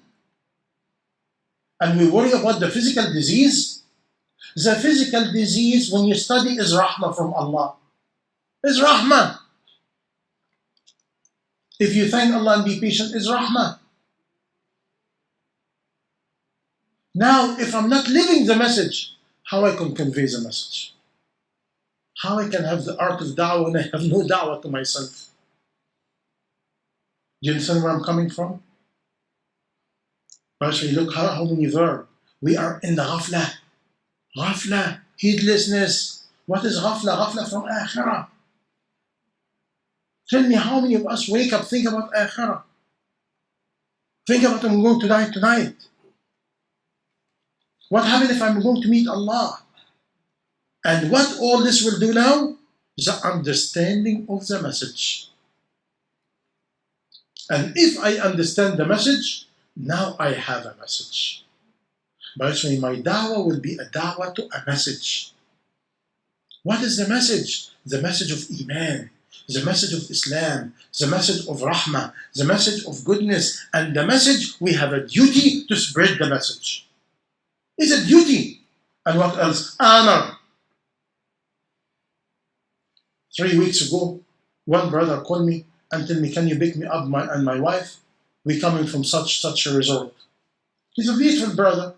He has big fight with his wife, but he decided to take her for a resort. What do you call it? In a boat, what do you call it? Cruise. And when he come back, I want to check his email. I said, how is the cruise? He said, MashaAllah, the beaches is so beautiful. Subhanallah, Subhanallah. Once he said that, Alhamdulillah. He said, brother, I want to take you. I want to take you. It's so beautiful. I said, why? He said, I saw the fish. Subhanallah, it's so beautiful. I said, did you eat some? He said, no. I tell him, okay, did you check the beaches of Malaysia, Maldives, Indonesia, so and so, this and that? I said, brother, I have a lot of beaches. He said, you have a lot of beaches? I said, yes. He said, how? I said, I heard Rasulullah sallallahu alayhi wa sallam. He said, لَأَنْ يَهْدِيَ اللَّهَ بِكَ رَجُلًا وَاحِدًا. If Allah uses you to guide one person, better for you than the whole earth and what it contains. But so all the beaches you're looking for, I have better than that, inshallah. I have to believe in that, not believe in my eyes. And this is what the companion have. They said, we the companion of the Rasulullah sallam, what our eyes see is a lie. What Allah promised is the truth. Today when we have the ghafla, what our eyes see is the truth. And what Allah promised is not there. Astaghfirullah al-Azim. In the meantime, when you look at the Quran, how many verses in the Quran about wa'ad Allah? Allah promised. Promise whom? وعد الله الذين آمنوا. Those who believe. وعملوا الصالحات. And do good deed. لا يستخلفنهم في الأرض. He will give them the khilafah. But what kind of khilafah? When you have the iman, when you have the understanding, when you have usul deen, when you understand that everything, now you will have the khilafah step by step. Is the ummah ready for khilafah? No way. Look at today in Arabic country. When Allah give you a president said Sharia, the people ready to kill him. Why? Our people is not ready. Our people said, I do not want Sharia. Imagine when a Muslim come in the television, his name Ahmed Muhammad Abdullah, and he said, I do not want Sharia. I do not want Muslim to govern. How many of these people now today in the Ummah? More than 50-60%. Can you govern somebody who does not want you? Allah bear witness. I said it almost 14 years ago. And you can check my website from 2001 and 2000. I said it. All the Muslim groups in the whole Ummah is wrong. They jumping. They jumping and they neglect and they don't do the basic da'wah. How you can govern anybody do not want you? How? It become a fitna. And look today, even in Egypt, the big people with the biggest beard, they fighting each other. Allahu Akbar. Allahu Akbar. And these people call these people name, and these people call these people names. Do you call this Islam and Iman? Where's the knowledge? A lot of these people have a lot of knowledge. Beautiful knowledge. What about Shaitan? Shaitan have all the knowledge. He know all the messenger and prophet's story. He know all the knowledge. But arrogant. When you look again, Allah subhanahu wa ta'ala will not give guidance to those who are arrogant. He will not give guidance to those who do not believe in Allah. Read Surah Al-Naml, chapter Al-Naml. It's an amazing chapter. Imagine a chapter in Quran about Namla, one ant. Yeah. Why?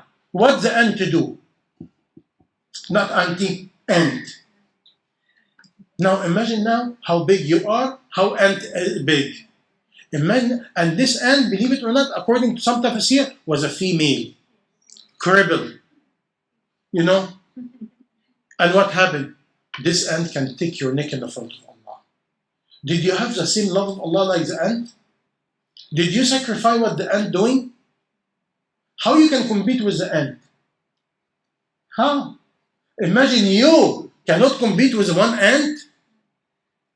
And look at this chapter of ant. Allah Akbar. Chapter of ant, Makki or Madani? Makki. And what Allah talk about it himself. Amman, Amman, Amman. Who will do this? Who will do that? Who will do this? Who will do this? The beginning of the verse is a question mark. And the ending, this or those or this message for those who have aql, those who have intellect. It's not your IQ. It's not your degree. Go to Surah Al-Imran. Inna fi khalq as-samawati wal ard. Okay? Who's ulul albab? Those the one who have intellect. Who's the people who's intellect? Inna fi khalq as-samawati wal ard wa ikhtilaf al-layl wal nar la ayatin li ulil albab. Who's this ulul albab? الذين يذكرون الله قياما وقعودا.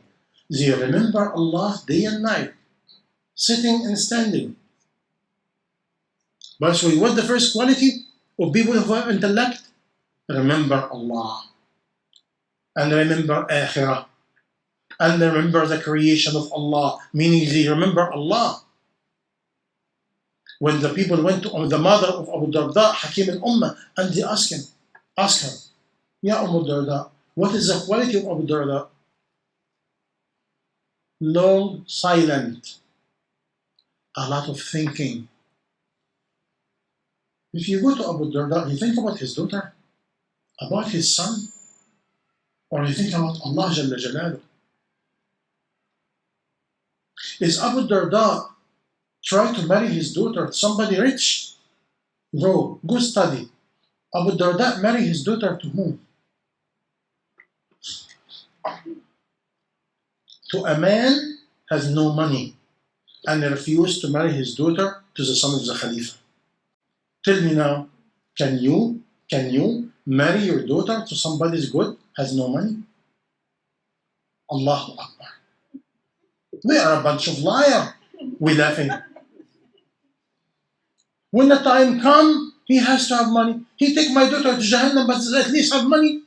No problem. And we're laughing about. And look, another thing Abu Darda did. Do you know one story is so famous about Abu Darda? It's enough for all of us.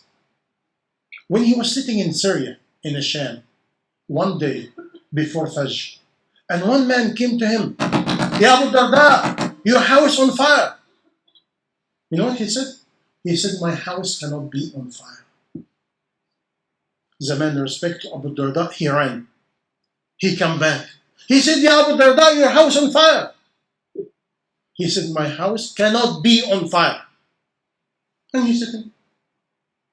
Third time, the man came. Ya Abu Darda, your house on fire. He said, my house cannot be on fire. 3 times the man ran. He looked to the house, he come back.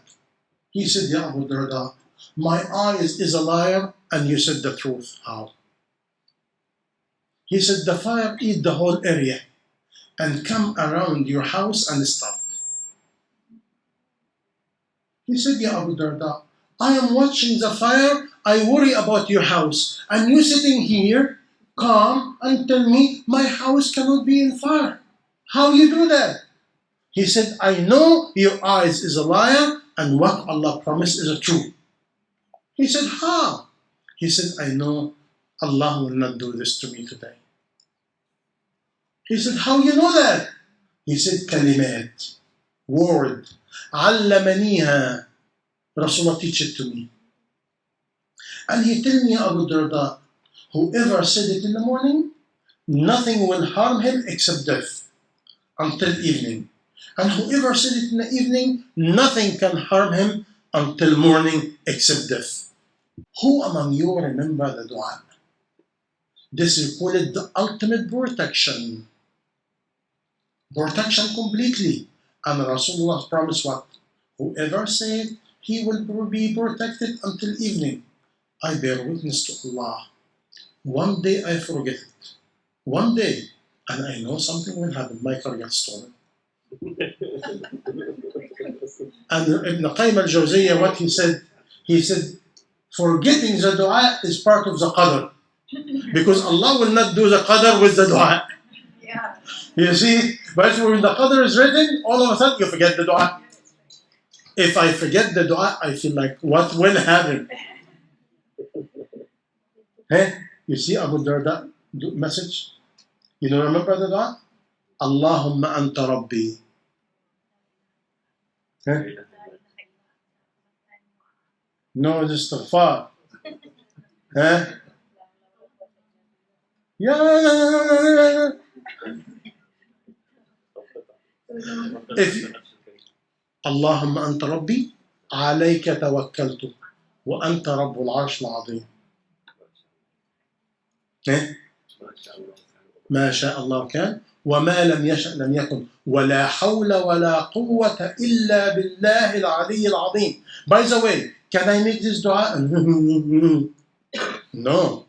Once you make dua, you believe in the promise of Allah. ما شاء الله كان وما لم يشأ لم يكن ولا حول ولا قوة إلا بالله العلي العظيم. أعلم أن الله على كل شيء قدير وأن الله على كل شيء قدير وأن الله قد أحاط بكل شيء علما وأحصى كل شيء عددا. اللهم أعوذ بك من شر نفسي ومن شر كل دابة أنت آخذ بناصيتها إن ربي على صراط مستقيم. Finished. But you do that and what? Finished. You drop the file, you send it to Allah subhanahu wa ta'ala. Now let's gather the whole thing. Dawah to Allah. It needs your iman, yaqeen, trust, tawakkul, thiqa, belonging, rahmah, understanding. Remember your sins. Remember who you are. And if Allah choose you, thank Allah and humble yourself. And give people like drops according to their condition. Remember who and me, where are we coming from? We're coming from colonialism. And don't do da'wah to your sheikh or my sheikh. Do da'wah to Allah. Do da'wah to iman. Don't engage in any fiqh topic. People ask you about fiqh, tell them go to a sheikh you trust. He will answer you, finished. We have a different opinion. This is not da'wah. Don't engage. And don't participate where your tongue in a situation can causing fitna. And even if your da'wah need fitna or generate fitna, be quiet. Door is closed. Respect the door of Allah. If Allah open, people will be united to you. If the people is not united to you, be patient. Do you know what I did now? This is not the art of da'wah. This is the root of da'wah. This is the root of da'wah. Who will give you the art of da'wah? Allah Jalla Jalal. When you belong to Allah. He will tell you when to say, what to say, how to say it, When you belong to Him with wilayah, He will give you wilayah. And if He give you wilayah, He guide you. He give you wisdom. He give you basira. He give you understanding. He give you qabul, acceptance. He give you barakah. He make you humble. He shower with His quality. And don't push. Try to give dawah to whom you want. But give dawah to whom Allah opened for you. Big difference. What about so and so and so and so, my husband, my wife, my kid? Make dua and be patient. Be patient when the time comes, and maybe I live and die and then see their guidance. Maybe Allah will guide them later on. It's not my business. When, where, how, in the hand of whom? Allah Jalla Jalal. The more you belong to Allah, the more Allah will belong to you. The more you believe in Allah, the more Allah can guide you and be for you.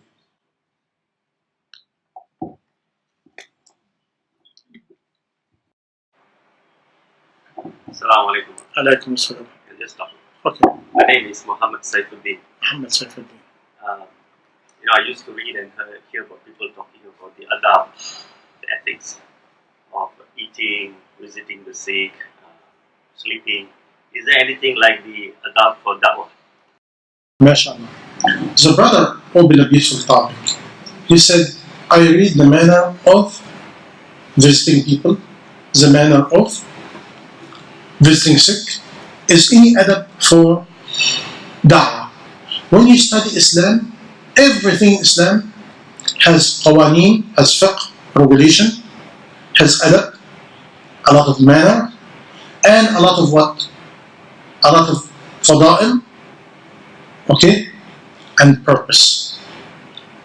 Now, if you ask me today, the ummah forget major 2 points, the purpose and the adab. Now, the adab again from Rasulullah sallallahu alayhi wa sallam. This again can be into 2 points. When Rasulullah talk to people according to their level is adab. Second, أنزلوا الناس على قدر ما أماكنهم. Treat people according to who they are. When you look to the whole adab is about the people. Consideration. And again, read a lot about Rasulullah da'wah and the companion of Rasulullah. And you will see the whole thing again. This adab is really coming from whom? Allah subhanahu wa ta'ala, the adab between you and Allah, and the value of the job. When you're really doing a job, doing da'wah to whom? To Allah. But so you're working for whom? Allah. You carry the message of whom? Allah. You think at this time you should not have adab? That's why before you think about the adab between me and you will never have adab between me and you unless you have adab between you and Allah. The rest is very easy. This is why Musa alayhi salam again, he was sitting for a long time in Sinai desert because he was not ready. You remember when he left Egypt, he get angry very quick. You cannot do that in da'wah. You cannot do that quality. Quality, what is quality? Quality will generate adab. Quality will generate adab. Iman will generate adab. Because Iman and all this, what will generate what? Belong to Allah. When you belong to Allah, you deal with people according to Allah. For sabilillah. All this again was ikhlas. Right? So if you have ikhlas, if you have Iman, you will do da'wah with adab. I hope I answer you. Because this is, you see, is adab between a man and a woman, is adab between elder and younger, is adab. You see, what will make you follow that is your Iman. Because it's a lot. It exists. It exists. Once you have the Iman, Iman is a rain. What I can do, what I cannot do. Also when you have Iman, it makes you worry about how to do the action. You're doing it with wara because you don't know if Allah accepts it or not. I will give you the ultimate adab I know and I believe. Before you do da'wah, make at least 2 rak'ah and asking Allah to give you the quality and ability and open for you. This, some people teach me that. After you finish dawah, do 2 rak'ah. With the intention, oh Allah, I did the physical work. Oh Allah, I made a mini mistake. Oh Allah, put barakah in it for me.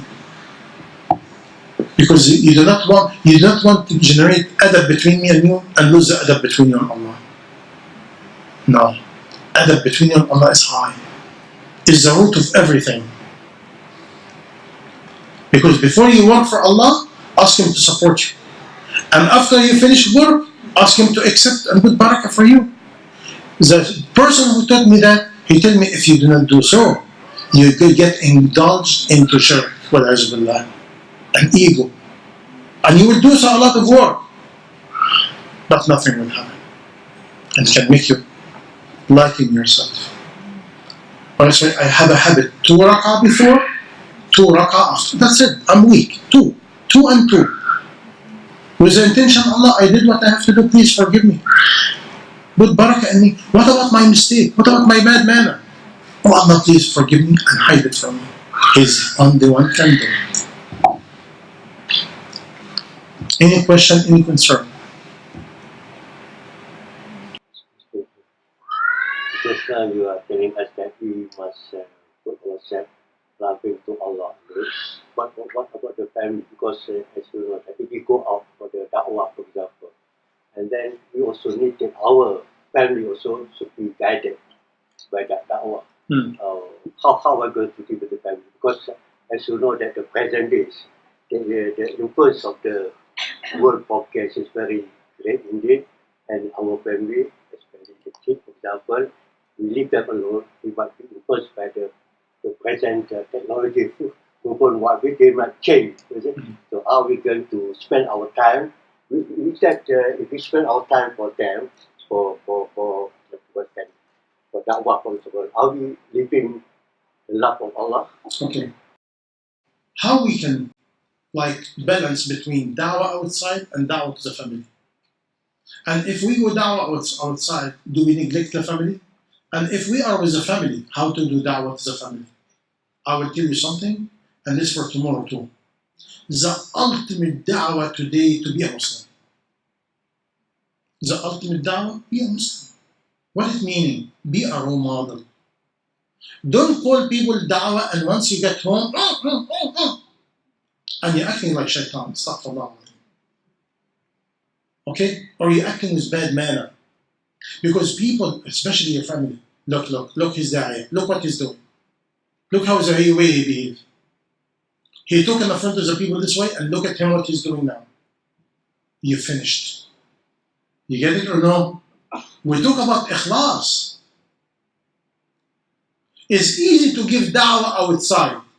It's very difficult to give da'wah inside. And I'm telling you, I'm responsible in front of Allah. The highest level of jihad today and the ultimate da'wah is to you be a Muslim. What it meaning? You can live and die and you never give da'wah to your family. But your family said, my father keep his word. My father is committed. My father is clean. My father is neat. My father do not lose his salah. My father, his action. Which one is powerful, your action or talk to them? On the other hand, if they see you, and I bear witness to Allah, so when I'm going to meet him, I'm repeating what others tell me in the front of me. Many youth coming to me and tell me, don't listen to my mom. My mom is a hypocrite. In the front of you one way, in the back of you different way. You don't know what she do. You don't know what she's doing. And when my father go, she keep backbiting other. My mother is a hypocrite. My mother is a... Imagine the daughter or the son laughing and cursing the father or the mother.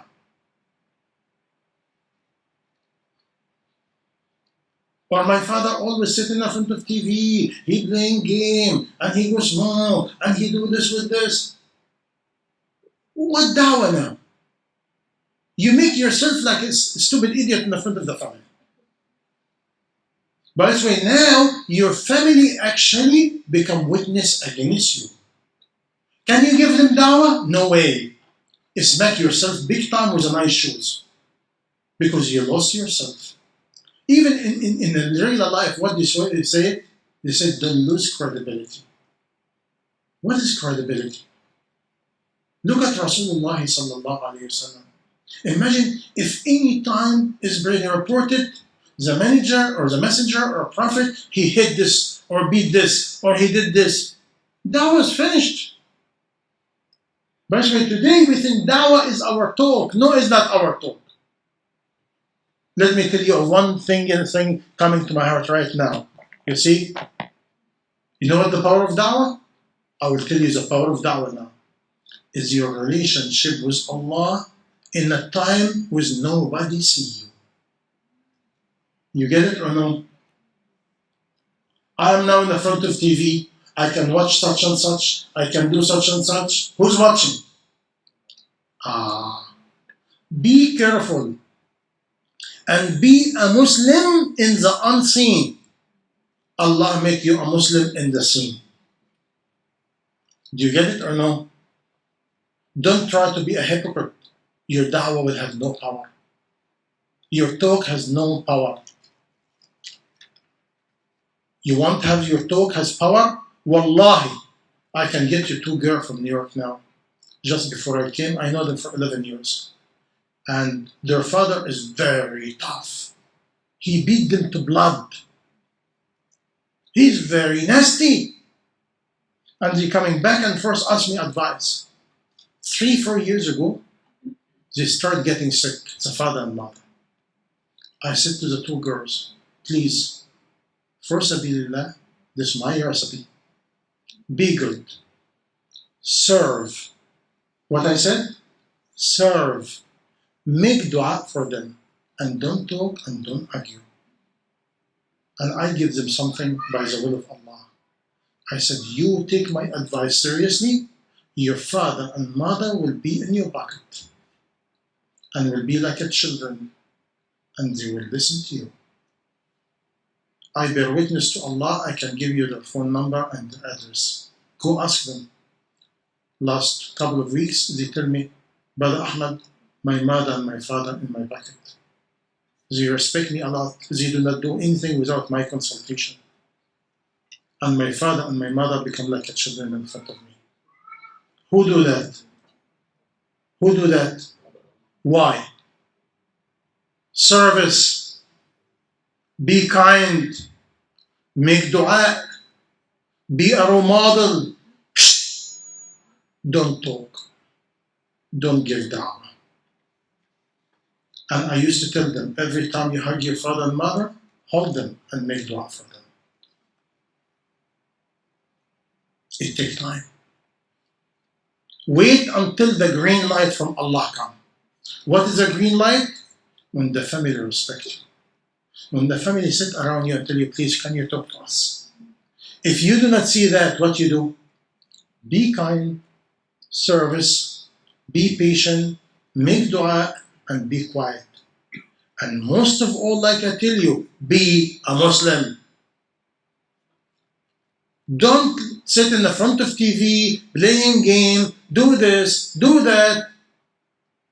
What happens if I do it hidden? Nobody see.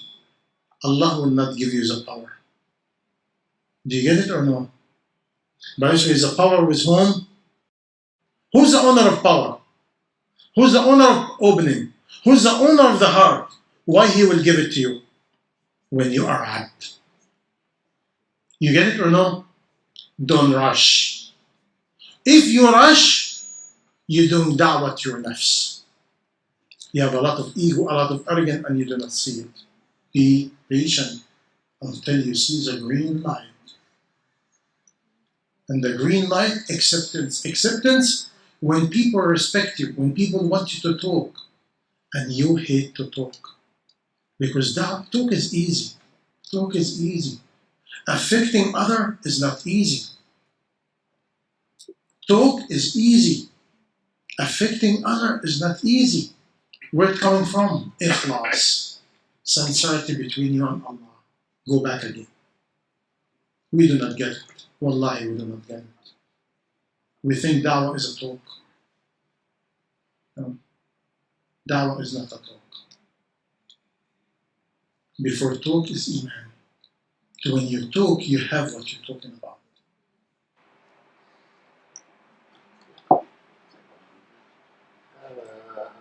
It's me and a younger brother be a Muslim. Yes. The problem is both of them are smoking. So I tell them to stop. Yeah. So much. Okay. He said some people knew they embrace Islam, right? But they smoke. I talked to them about smoking, they did not stop. Forgive me, you cannot do that. No way. Remember what we say? Journey of Iman. When you look, Amr bil Ma'ruf wa Nahy anil Munkar. Ma'ruf is number one, Munkar number two. Today what we do, we start with Munkar. It doesn't work. I can show you all the hadith and all the ayat. Amr bil Ma'ruf wa Nahy anil Munkar. If you do Ma'ruf, erase Munkar. What is the ultimate Ma'ruf? What I'm talking about? Iman. When the person has Iman, what will happen? It will. And now you want them to do it for Sabilillah. This takes time. Love them. Give them dawah. Be patient. Make them united to you. And get them closer to Allah. And blind your eyes from the mistake of others. Blind your eyes from the sin of others. Why? We have a principle in Iman, in Islam. We hate the sins of others, but we do not hate nobody. Because you cannot hate somebody and give him da'wah. I hate so-and-so. You cannot give that. We're not the people. Even the companion of Rasulullah sallallahu alaihi wasallam. What about this? Is a hadith and also a riwayah. When Rasulullah sallallahu alaihi wasallam was walking and somebody beating somebody, he's drunk. Do you know what he said? Don't strengthen the shaitan over your brother.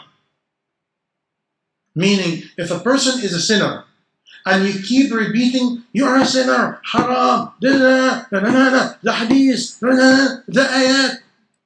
Now shaitan come to him, you see, you're going to Jahannam. You're going, drink. One more sip, what the big deal?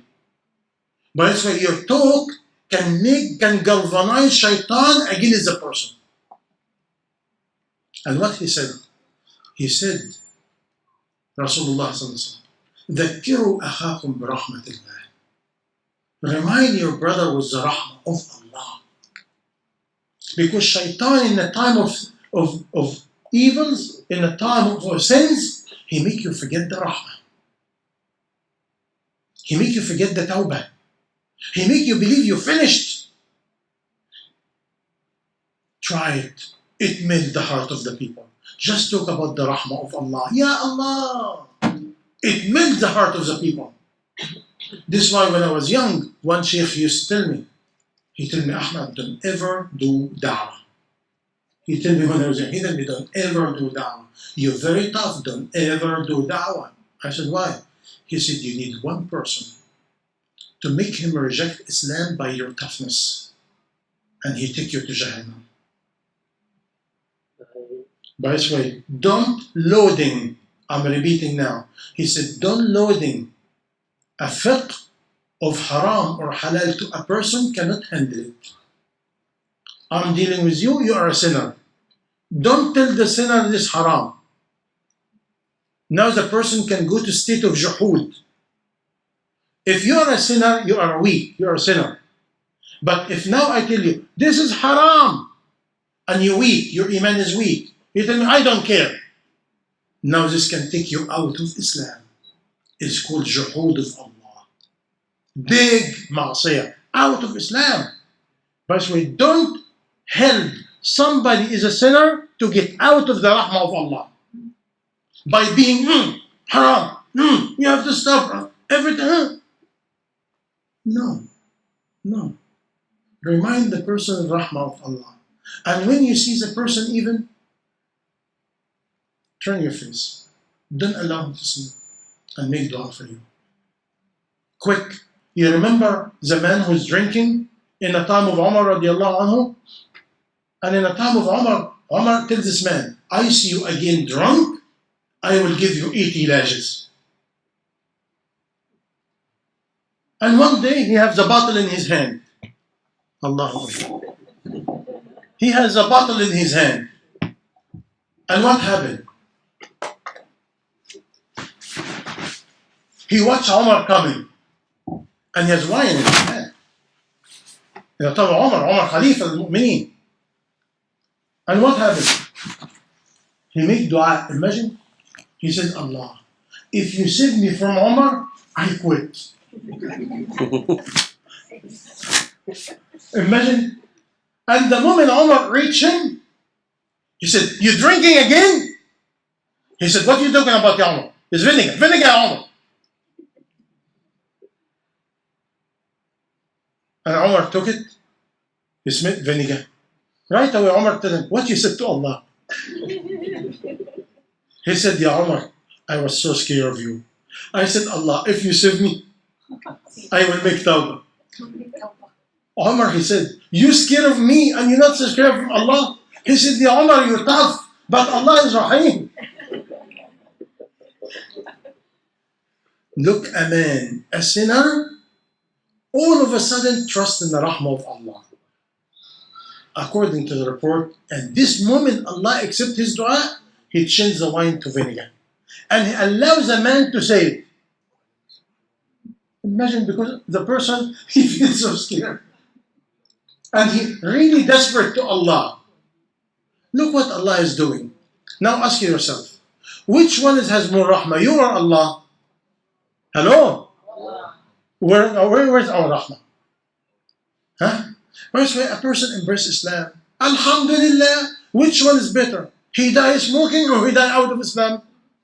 You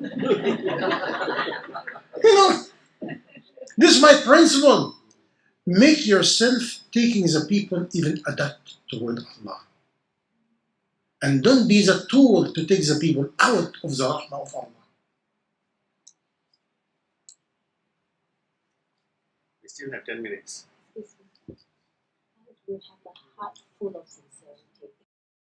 How you have a heart full of sincerity? Ikhlas. This is a big topic. It's a big journey. One man, he looked to a sheikh. This sheikh was a very, very big wali in a jungle. And he liked his salah. He said, MashaAllah, sheikh, you do have a beautiful salah. How I make salah like you like that? He said, I've been trying for 40 years. And today just is the first good salah. This is called mujahada. It's struggle. And to finish it in a few minutes is very simple.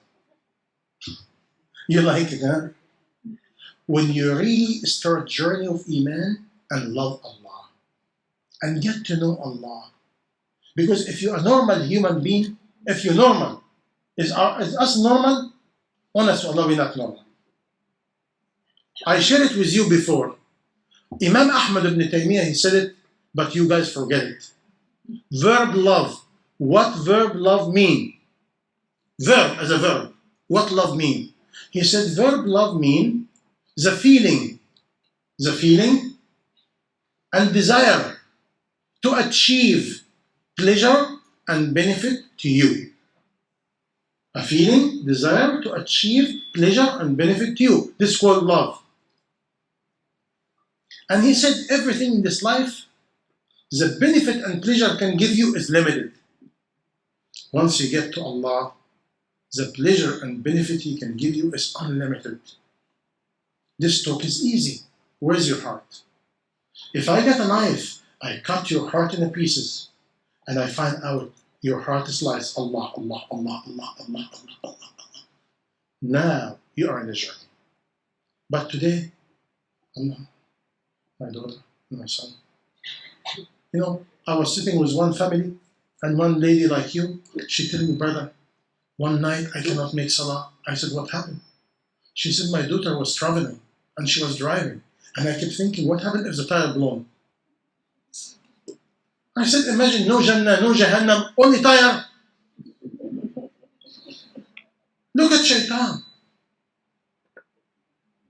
You see? By this way, the talk is easy. You have to go to a journey of seeking the knowledge of Allah, getting closer to Allah. Why? Think about death. You guys ready? You want to give a gift from me? Get any books about death and journey of soul after death.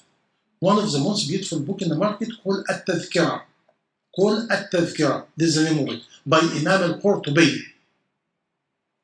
When I used to read this book, this dunya and what it contained, insignificant. You my wife and you want to go? Go. You love somebody else? MashaAllah. So and so is coming. Alhamdulillah. So and so is leaving. Alhamdulillah. It doesn't matter.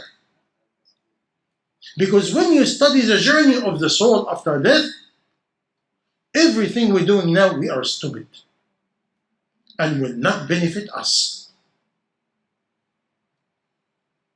By the way, what is ikhlas? Word ikhlas, do you know the meaning of ikhlas? Do you know when you study word ikhlas mean? We call it sincerity. This is the translation. What is ikhlas? Anything you do for sabilillah only, ikhlas. If it has any another intention. I used to give dawah to one group of people, have a restaurant. And every time I go, they invite me for pizza, for this, for that, some drinks, some sweet. And I'm 2 hours going. And by the time I reach them, always I get hungry. And all of a sudden, when I'm going, I'm thinking, are they going to offer me today pizza or rice and chicken? Are they going to make for me sweet this one? Do you know what I did? Finish. No. When I go there, I buy a bottle of water. And I said, don't give me nothing. I do not need your food. I do not need soda. I don't need a drink. I need nothing. They asked me why. I said, I do not want to lose 2 hours going, 2 hours coming back, $50, $60 tolls and gas.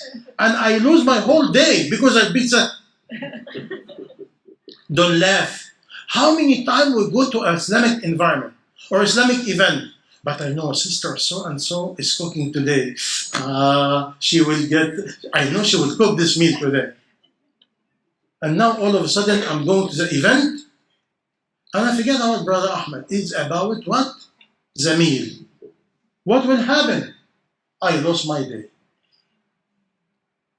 I lost my day.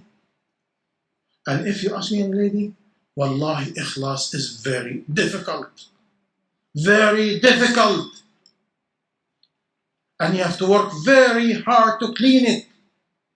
It's not easy.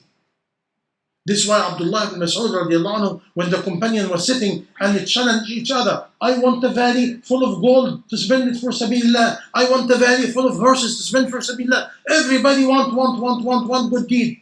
Abdullah ibn Mas'ud radiallahu anhu was quiet. They said, what about you, Abdullah? He said, I want a room. Dark. Nobody can see me. Room. Dark. Nobody can see me. And one tear fall down from my eyes over my cheek from the fear of Allah and love of Allah is more pleasant to me than all your good deed. They said, how come, ya Abdullah? He said, because I know if this happened inside the room, nobody can see me, it's accepted. And if Allah accepted, I will be one of the 7 people. Allah will put them in the shade of the throne of Allah. By the way, do you know how many verses in Quran about those who fear Allah in the unseen? Not in the seen. In the seen, all of us is so beautiful, so beautiful. One sister, I love her for Allah. You know what she tell me? She tell me, me and my sister, we really give it to our father. We backbite him like you cannot believe it. Why? The father in the front of the people in the masjid, very humble, very nice. Inside the house, Allahu Akbar, like you're a hot pepper. It's not right, people. But so you want to do da'wah? Your face is one. Your heart is one. Your niyyah is one. Your sincerity is one. Don't show something is not true. Don't. This is hypocrisy. It's a lie. it will not help you. I'm here, I'm there, I'm here, all one. And now your talk will have power.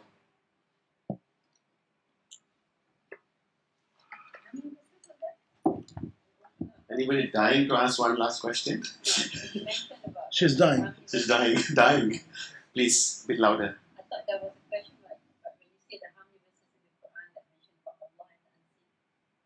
about Allah and the unseen. She wants to know how many verses in the Quran about the unseen.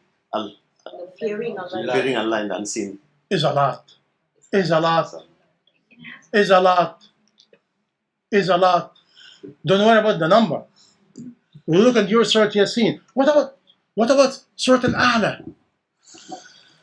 We love Surah Al-A'la. Read it. Read it. But read it with your heart. Read it and implement it inside your heart. By the way, I'm talking about just a glimpse. Man khashiya ar-Rahmana bil-ghayb. Whoever fear Allah in the unseen. Not now. Not now. When some sister call you and tell you, please, I don't want to hear it. And please, wallahi, for Sabillah, woman, fear Allah for your tongue. Allahu Akbar. Don't do backbiting and namima and ghaiba and this and shh. This is the ultimate gift, you give it to yourself. Add one, Rose. They're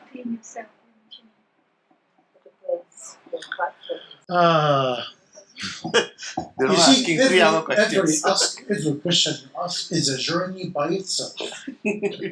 Because cleaning from your heart, cleaning from what? Cleaning from, I can tell you quick. وَحُبُّ الدُّنْيَا رَأْسَ كُلِّ خَطِيئَةٍ. Love is dunya is the head of all the sins. Because if you belong to akhirah, you jealous? No. You envy? No. You look for dunya? No. You care about this? No. You stingy? No. You see, once you get closer to Allah and akhirah, the love of Allah and akhirah become beloved to you than anything else. Now you're ready to spend. Spend time, spend money, spend effort, spend everything. For what? For Sabilillah. And give you the vision. Zikrullah. Belong to Allah.